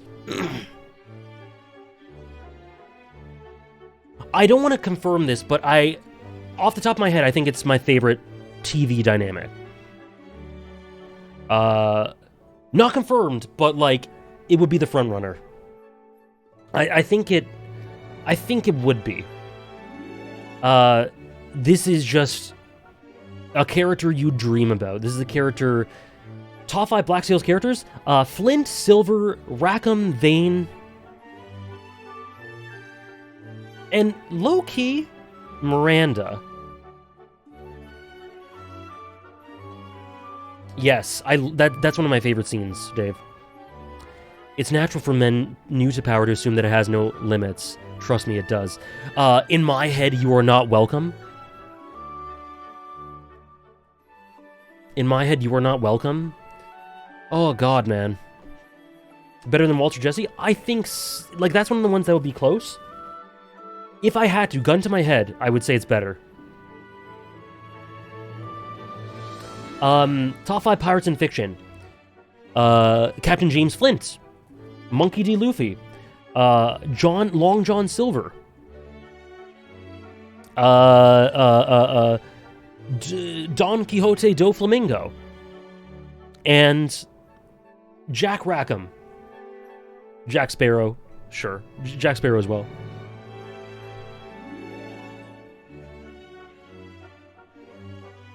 Yeah, Nick? Woods Roger is very close. He can maybe be top 5. He's really close. Whitebeard, yeah. Yeah, I forgot to mention Nami, yep. Okay, guys, bet. We have 6 characters left. We had the Flint jump, Thomas, we did. Okay. Number 5 and 6 are the following 2 characters.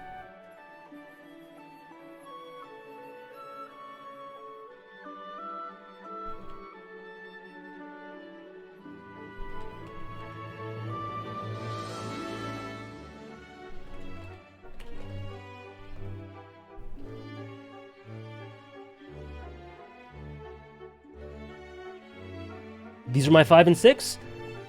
Well, let's put the waffles where your mouth is. And predict, which one does AJ love more?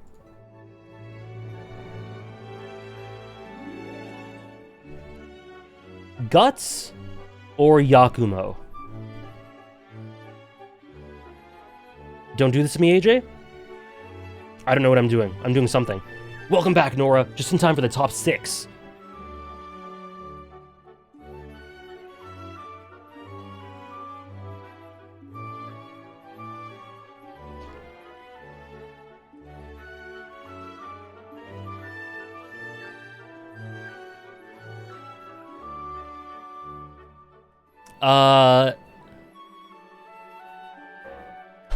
What is there even to say about these characters? I don't think I have to say too much.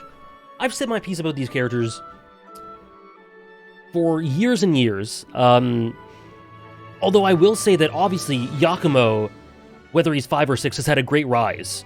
That was me just going like, you know what? He actually is that goated. He actually really is. I rewatched bits of Rakugo, not all of it recently, but it was mostly just thinking about him. I think most people will guess Guts because they don't know Yakumo. I see. He is that goated though. Guys, Shogun Roku Rakugo Shinju, please watch it for one of the absolute best depictions of art and storytelling. A story about art and storytelling. Beautifully directed. One of the most beautifully directed anime you'll ever see. Fantastic cast. Beautiful music. And this character. Akira Ishida's greatest performance. Oh, for sure, Claire. I've seen other people say that as well, and I think that's beautiful. I obviously don't connect to it in that way, but that is a fantastic little connection that people could relate to. And so I love that aspect about him. A story about stories. A story about stories, Recon.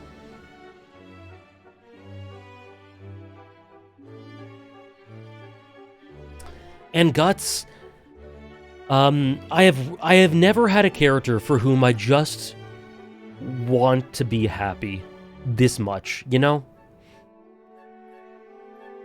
Kind of like Black Sails.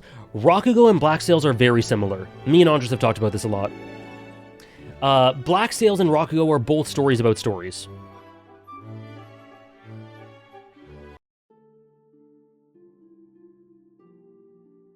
Okay.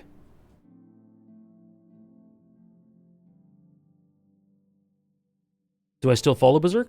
I might be a little behind, but yeah, I'm following it.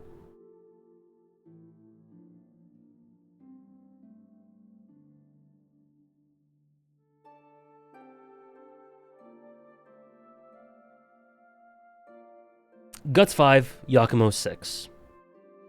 What is the voting spread? Oh yeah, Guts overwhelming favorite.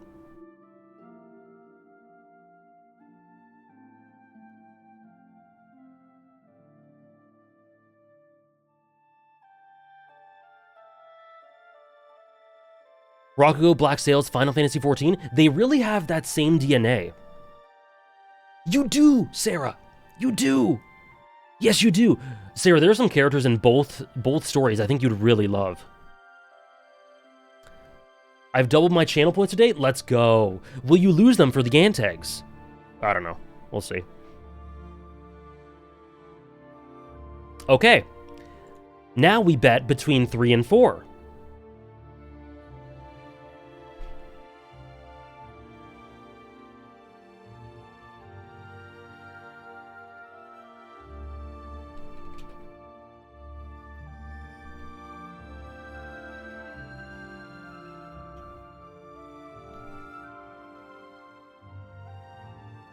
I don't think anyone has Fiji. Ushido Miya Battler from Umineko, or Eren Yeager from Attack on Titan. I'll give you 2 minutes for this one.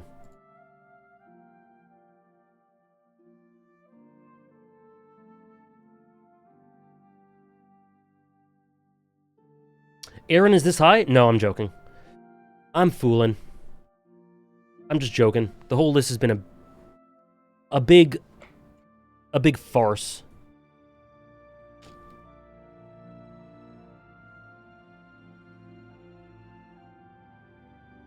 I will carry the Battler Nation? I voted wrong? Oh no. Oh no.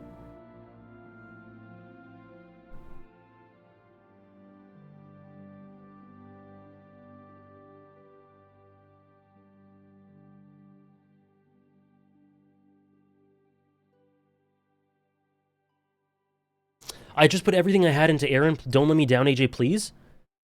This is all you. This is all you. Random thing I love about a favorite story. Tyke says, I can't lose again? What?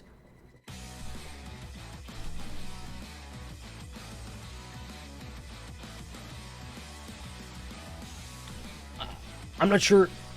I'm not sure what you mean, Tyke.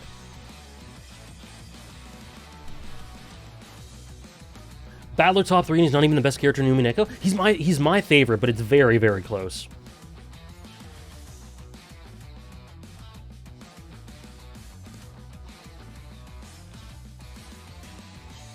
What do we got? Ooh, this is pretty close. 45% say Eren. 56% say Battler.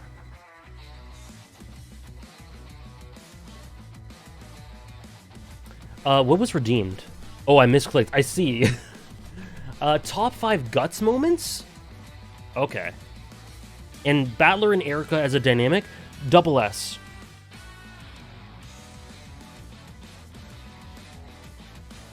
Double S. Close with whom? Beatrice. Angie is my 4th favorite character. Top 5 guts moments. The moment on the shore of the beach with his new family. Never again did I think I'd be able to watch the sunrise peacefully. The scene in Conviction where he looks up through the cave and says that he will fight to save Casca. The scene...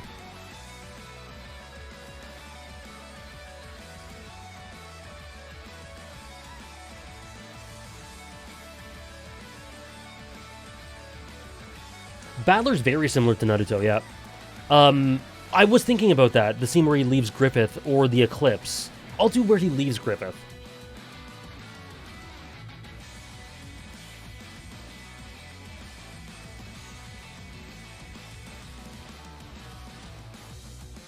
The scene at the...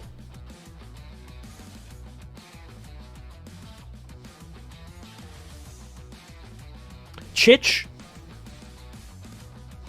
Chich, I literally have a tattoo with the Chich scene, where he lets go of the flower.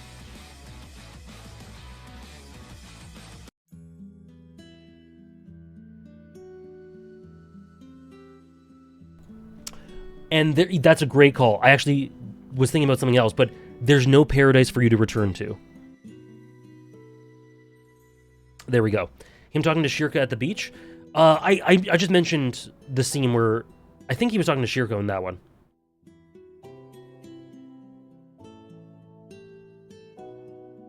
Awesome, Zwo. I really hope you enjoy it. It changed me shonen in general. 5 out of 5. Thank you for the hydrate. I'm out of my water. We're out of water, folks.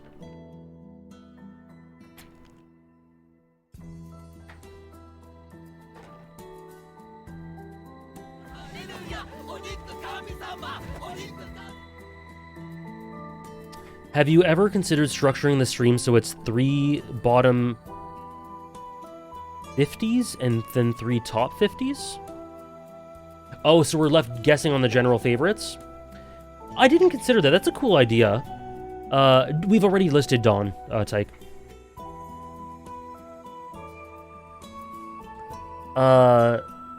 It's a cool idea. But I think I just prefer doing them one at a time, but that's really cool. My favorite Guts moment is He Who Hunts Dragons, Chapter 94, End of Golden Age. Right now, there's some dismal rage inside me, and that's all there is supporting these two fate. It pushed me to walk onwards, followed by the harrowing double spread of Guts marching. That one's amazing.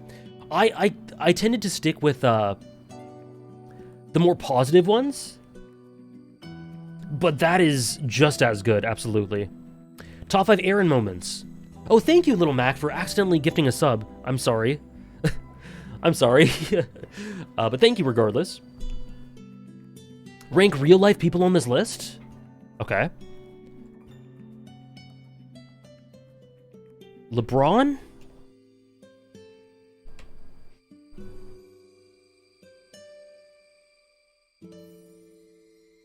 Top 5 Aaron moments. Okay.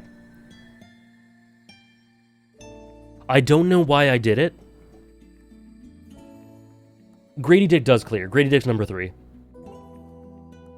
I don't know why I did it.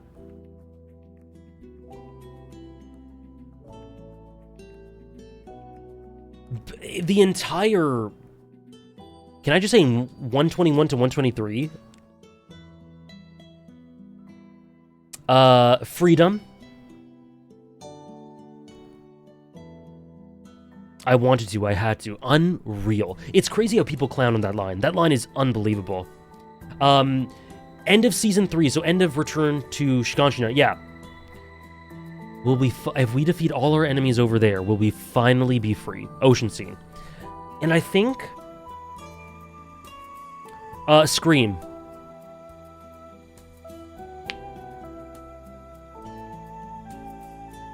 I think Scream. Oh, Declaration of War. Shit. Yeah. Okay, Declaration of War. Yep. The Carla voiceover after Bystander is amazing. Probably not a top 5 Aaron moment, though. Yeah, nothing has changed. That would be like 6, but Declaration of War? Screw it, it's a top 6. Both are in there.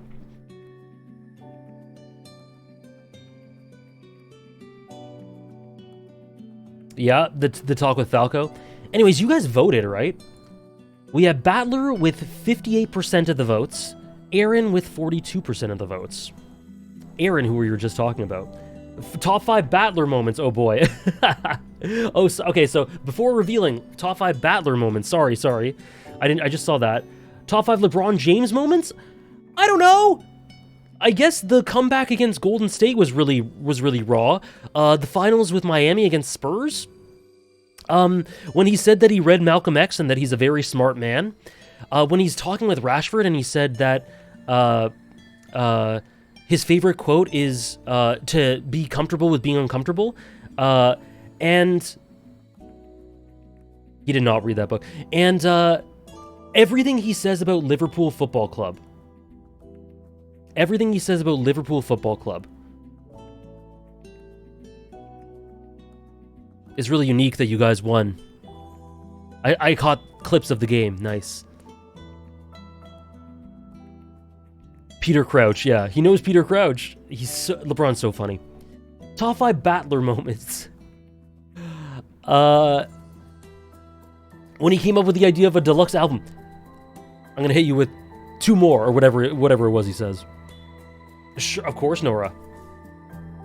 When he predicted Kobe scoring exactly 81 points. Exactly 81 points. When he predicted that. Unironically, I love the small bombs moment, Indy.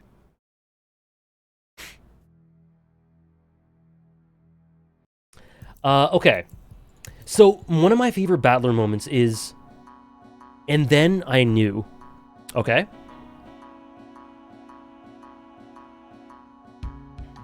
End of episode 5.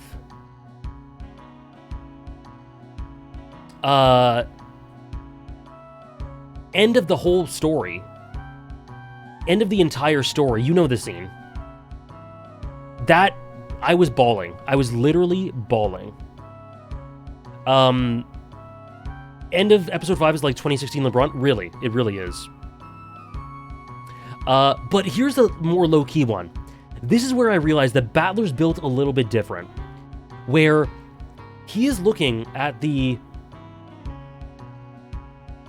corpses of these people that are his family, and everyone's grieving, and everyone's crying.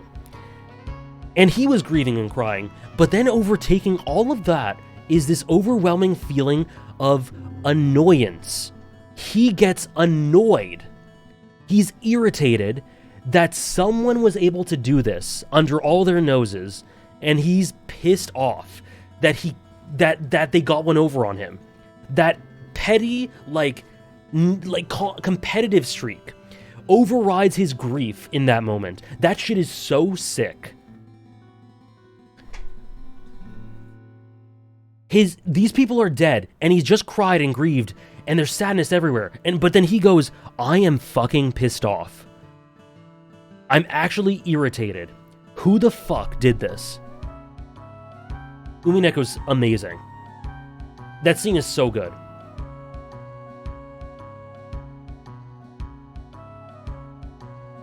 And then one more. Okay, so this isn't the absolute end of episode 8, but the boat. The boat. Peak, Nora. Peak. Just let me know who won? Nah. Okay, needless to say, these are two characters who I've talked about a bunch, who are two of my favorite characters ever. 3 and 4 on this list. The boat, unbelievable. Very nice, Trish. Very nice. But 58% say Battler, 42% say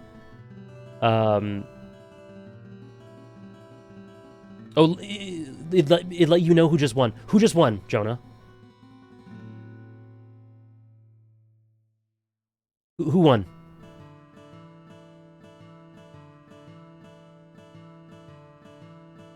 Who do you think?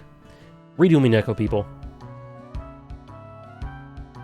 Battler won? Okay.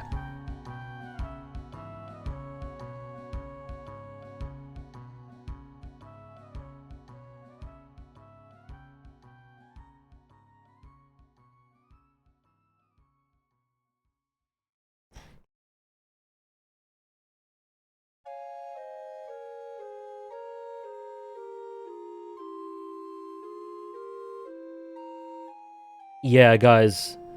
The finale of the Attack on Titan adaptation,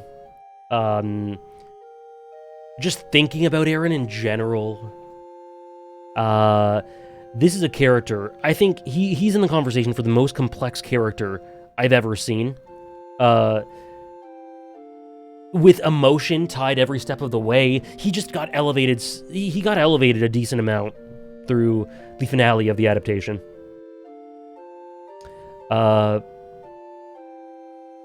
So, Eren.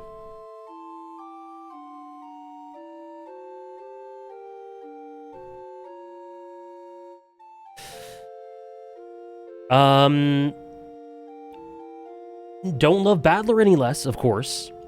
Still top 4. I might even love him more this year than last year. I adore Battler.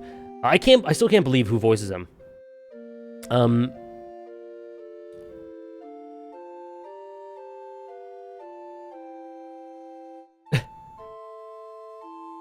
I'm sorry for everyone who failed. Someone's calling me. Hold on.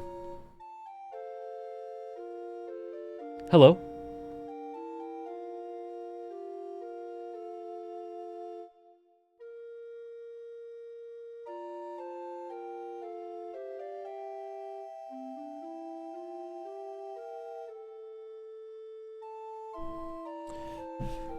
Man.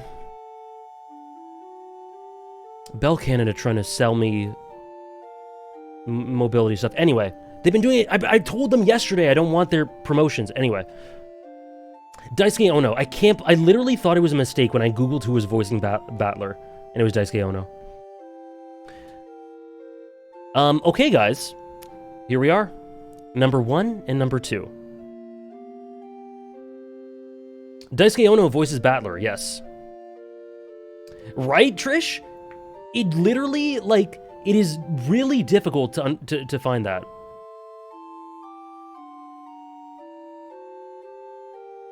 I can't guess on this one? Okay, so who do you think the 2 are, guys? Who do you think the 2 are?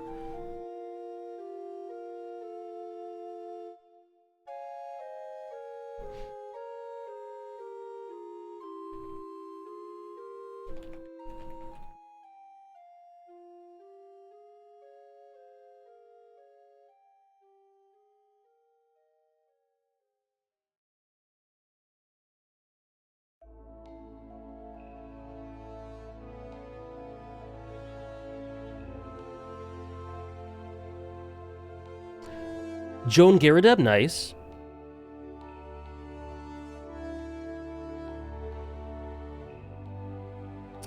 Saw it, you did get it right, Kylov.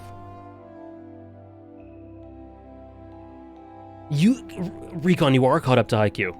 Okay, now in seriousness...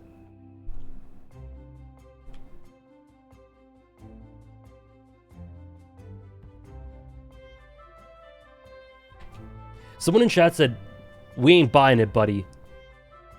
As if this was a genuine attempt at fooling people.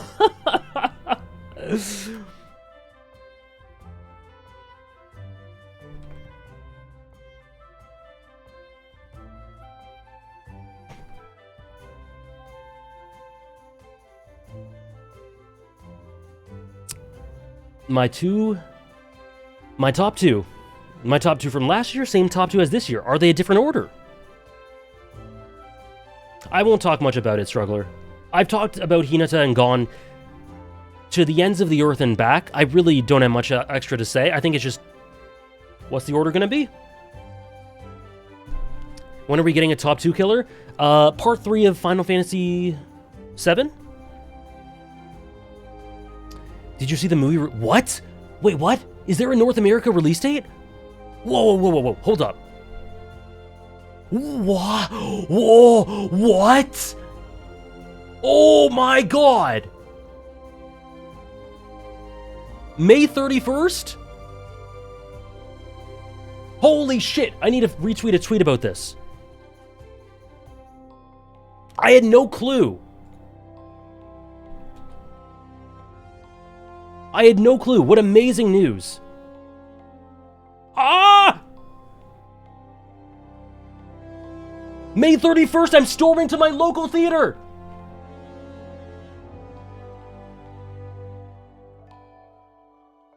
Holy shit! Oh my god. I'm just gonna... May 31st, Battle of the Garbage Dump. Gonna change lives. Let's go! Holy crap.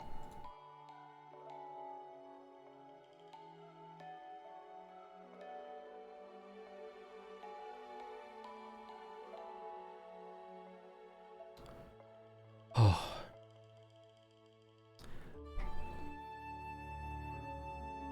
You'll be in Toronto? Based.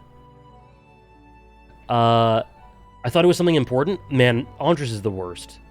Andres is the worst. Let's not just unmod him, let's ban him. This guy. Andres really likes IQ, apparently, unless he started hating in the past month. I think Andres really likes IQ. Anyways, let's vote, guys. Who's gonna win? Who is number Peak Fiction. 1? Kino. Oh boy. Gon or Hinata? I'll give you 2 minutes for this one.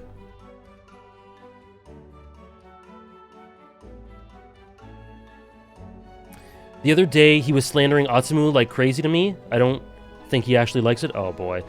Andres doesn't...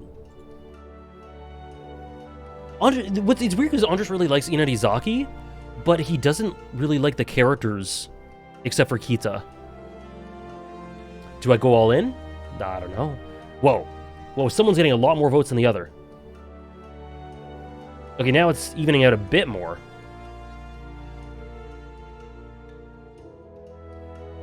Thank you, Bea, for the 104 bits. Sorry, I have a couple redeems as well. I'm never betting again. I only won once, and now I only have 160 point. My friends don't like you because they called you an Aaron apologist. Oh, boy. Oh, boy. This is true. I have gone on record to say that Aaron is morally correct in everything he does, right? Thank you for the 104 bits, Bea. Thank you very much.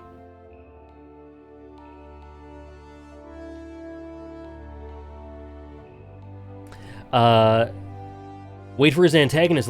Just wait for the antagonist, guys. I hate to say it, but I love a lot of bad people. You said the rumbling was justified and the right thing to do, I remember. So true. Hinata, Oikawa, and Washijo changed my life. I'll take that. I'll take that. I just wish you... I wish you liked Taikyu, but I'll take that. You're sitting it out, Taik? Very fair. Random thing I love about a favorite story, My Hero Academia Season 6, it's so fine. It's so fine. Where is it? It's so fine, man.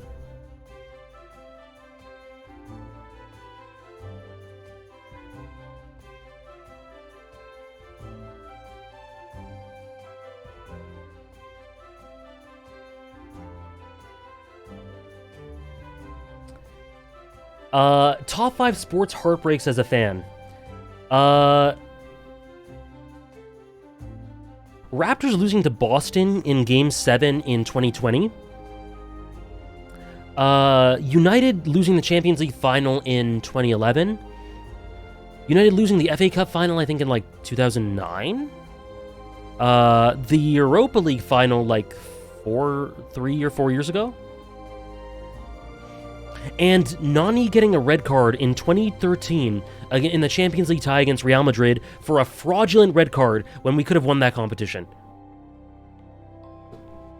Cristiano leaving? No, definitely not. My Hero Academia is arguably the best it's ever been.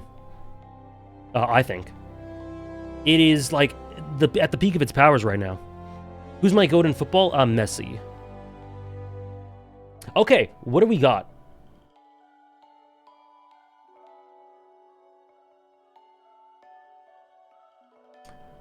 Seven nil. Nothing this season has been heartbreaking. When you don't expect much, like, you can't be really heartbroken. 75% say Hinata. Wow. Could be a Tottenham fan. Tottenham are good this year.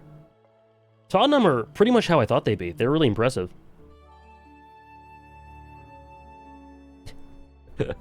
Recon. Okay, 75% say Hinata. Yeah, that's Rose. Rose is loving it.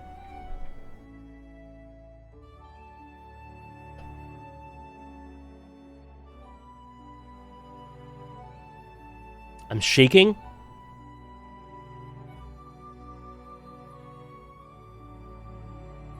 Oh, I did the wrong highlight. Peak.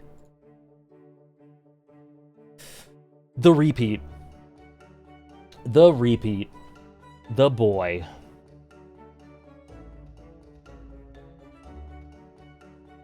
Tobe Fly.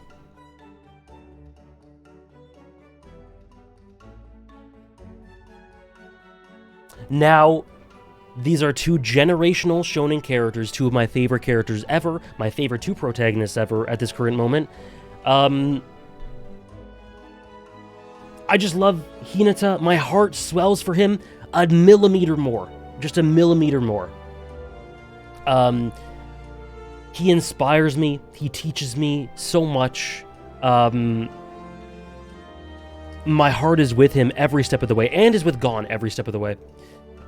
Whereas Gon has the more interesting psychology and the more conflicting and rich relationships.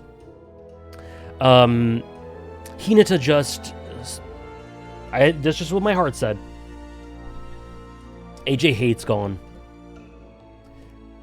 When did you start hating Hunter x Hunter and Gon? Well, have you heard the narrator in Chimera Ant?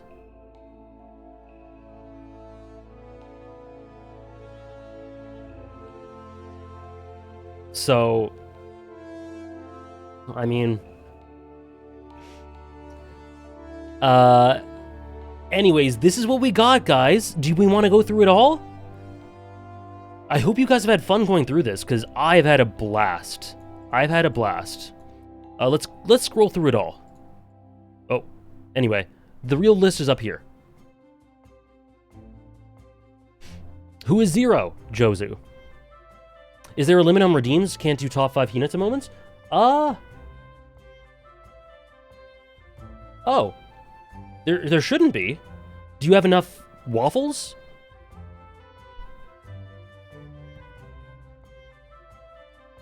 Worth it? I'm so glad. The wall of text at the bottom is the honorable mentions. So I'll scroll through this very slowly. This stream's made my beginning of the week. I'm so glad. And we're not done, guys. This is just one of 3. The placement chart at the end? I don't know if it's being currently updated, but we'll take a look. And you'll get the doc file. You'll get it on here. I'll add it as a command. Hinata is my favorite straightforward character. Mine too.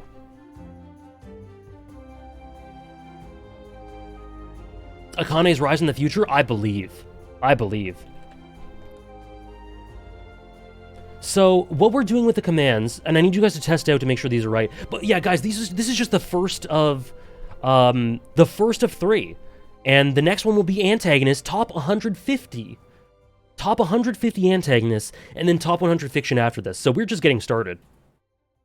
Do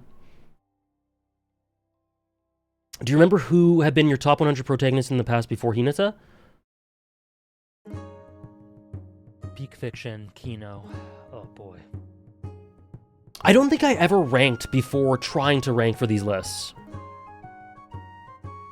So I don't think so.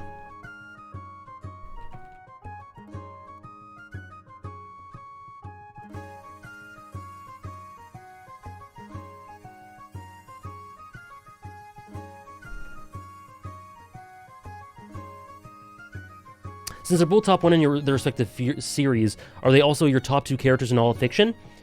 Not necessarily. But they've got a good claim for it. But we got Antags. We got Deuterags.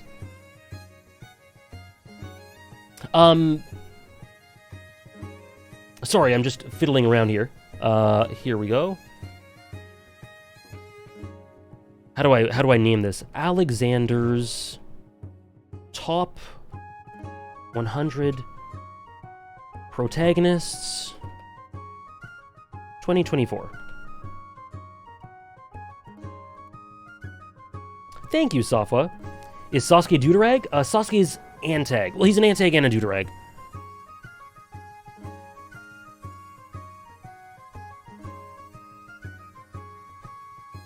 Okay, all set. I need you guys to test if... hold on.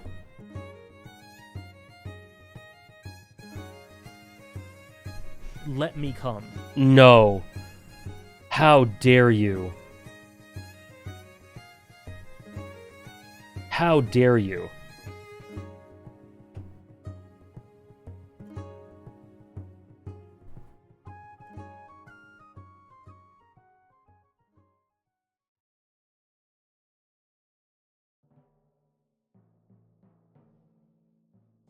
Okay, so here's how it works. So, we have the 3 commands now. Top 100 should lead you into what we just did. Just see that we can view them. Yeah, you guys can view it. I need the context for I don't even remember it. I think it was me trying to analyze a character a character who was like trying to go somewhere or trying to be something, and I said, let me... Anyway.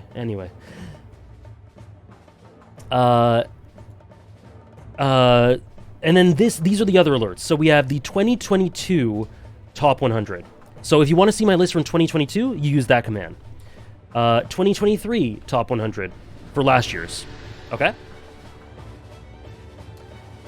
Where was Majima right after Zero? I didn't put him in right away, but I knew he would be like top 20 to 25 at least. The grandma in Dressrosa? Was it? They're also on Discord in the Welcome channel. Correct. I'm glad you guys enjoyed the stream. Thank you, Chill, for the 100 bits. Tarnished, if you're still here, try again to redeem something. Or anyone try to redeem something just to see if it's working. Thank you, Trish. There we go. It works now. Look at this. So look at, like, Gone. Look at that. Hinata.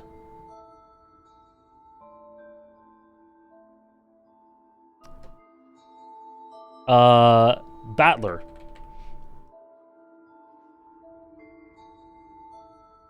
Aaron. Isn't that so cool? This is so cool. Thank you, Trish, for putting this together. It was about Shanks, and you were talking about him, and you said, the few seconds you bought us, let me say... Oh, I think you're right, Bea. I think you're right. Guts? Let's see Guts.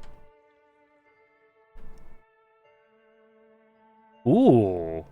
Oh, wait, sorry, yeah. 6, 5, 5. The consistency. Let's see, Luffy? Oh, boy. Yeah.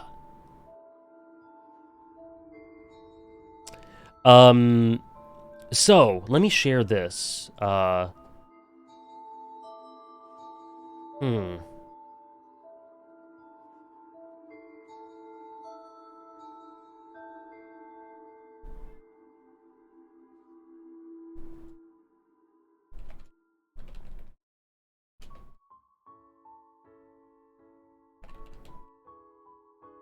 There we go.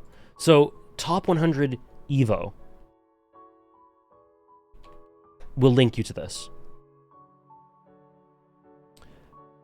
You still got a correct Kiryu's name? Oh, right, my bad.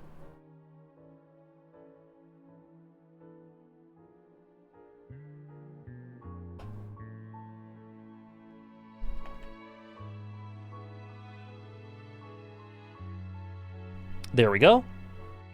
Then we have all this stuff down here that I can delete.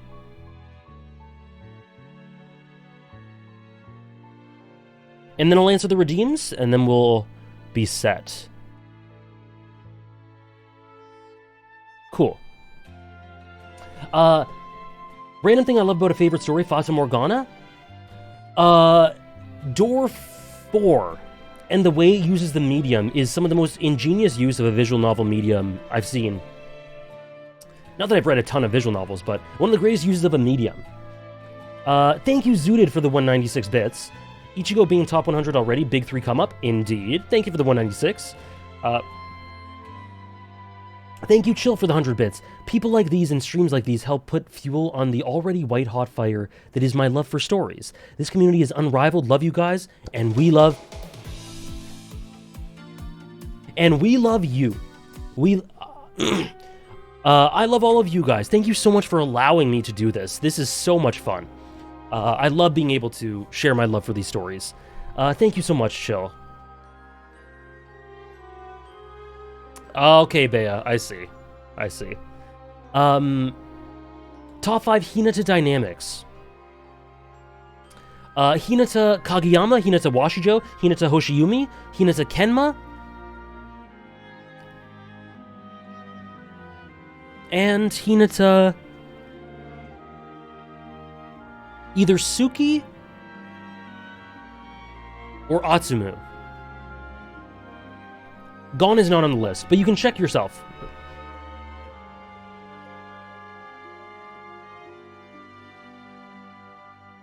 Hinata Yachi? Oh, Hinata, probably not top 5, but really, really good. Power scaling question. Does San Juan Wolf beat Jozu in a fight? Buddy Boy. Top 5 protagonists that I think will rise most in the future. Ichigo.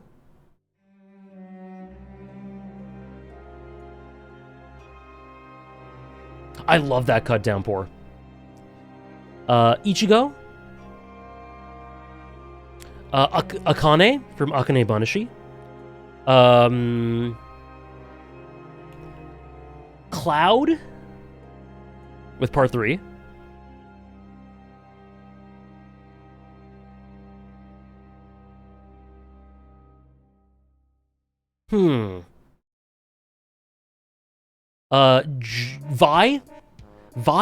Vi and...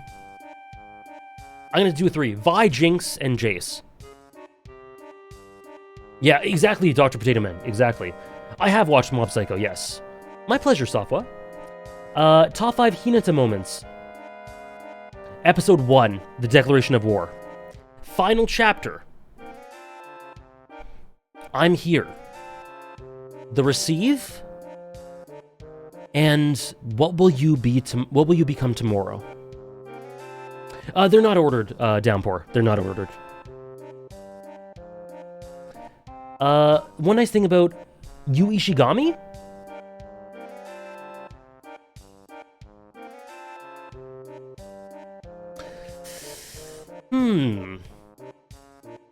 A good starting point for Final Fantasy? 4. 4 or 10.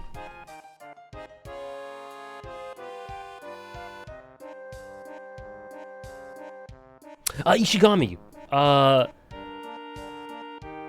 I actually think his material in Kaguya-sama might have been it's in the argument for the biggest peak in the series so far. The episode where we get his backstory. I think it's in the conversation for it.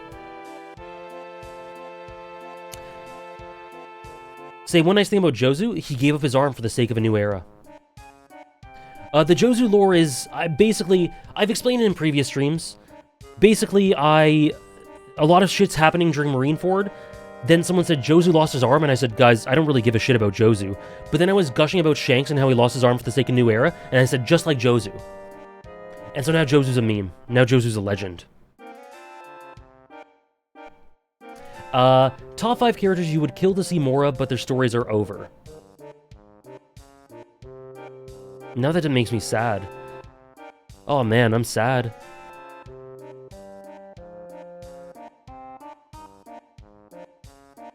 Aaron.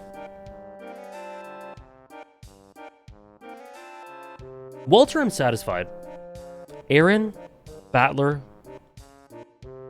Guts. It is on Patreon. Thank you, Namiria.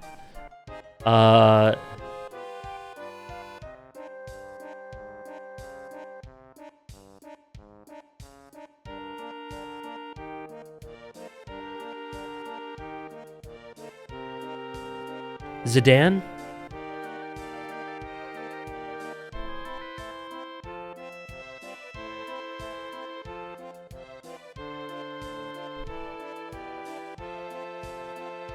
Haiji. Silk. Oh, Silk. Actually, that's a great one. I was looking at protags only, but yeah, Silco. Yep. Top 5 Final Fantasy romances. One from 14, which is a spoiler. Tidus Yuna. Zidane Garnet. Cloud and Aerith and Cloud and Tifa. Hey, yeah, look at that. Shinji. Oh, I love that. We kind of got it. What kind of list would someone like Kageyama or Whitebeard be on? A Deuteragonist, but I'm not doing a Deuteragonist one. I have heard of Sons of Anarchy, and I have watched Made in Abyss, but you can check out my anime list for questions like that. Okay, guys, I think that's it for today. Thank you so much for joining me. Oh, one last redeem. Battler and Angie or Sasuke and Itachi? Oh my god! Drunk Eldian! You have to... right at the end with that? I'm glad you enjoyed, Holly.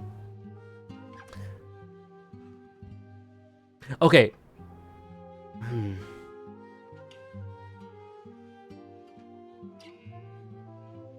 Sasuke and Itachi. But that doesn't mean that the characters are better.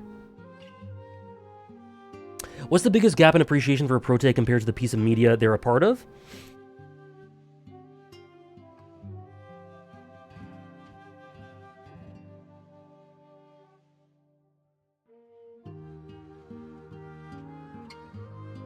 "13 Sentinels."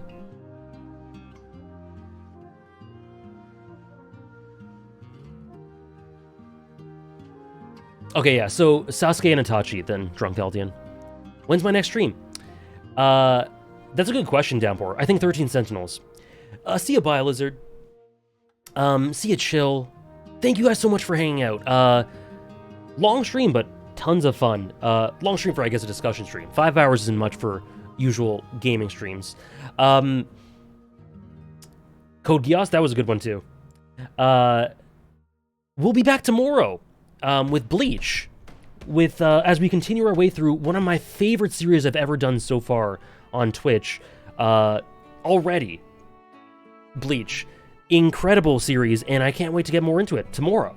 But the top 100 streams will continue next week with Monday and maybe Tuesday. We'll see how it goes, but this time next week, Monday, maybe Tuesday as well, we'll get to the top 100 antagonists.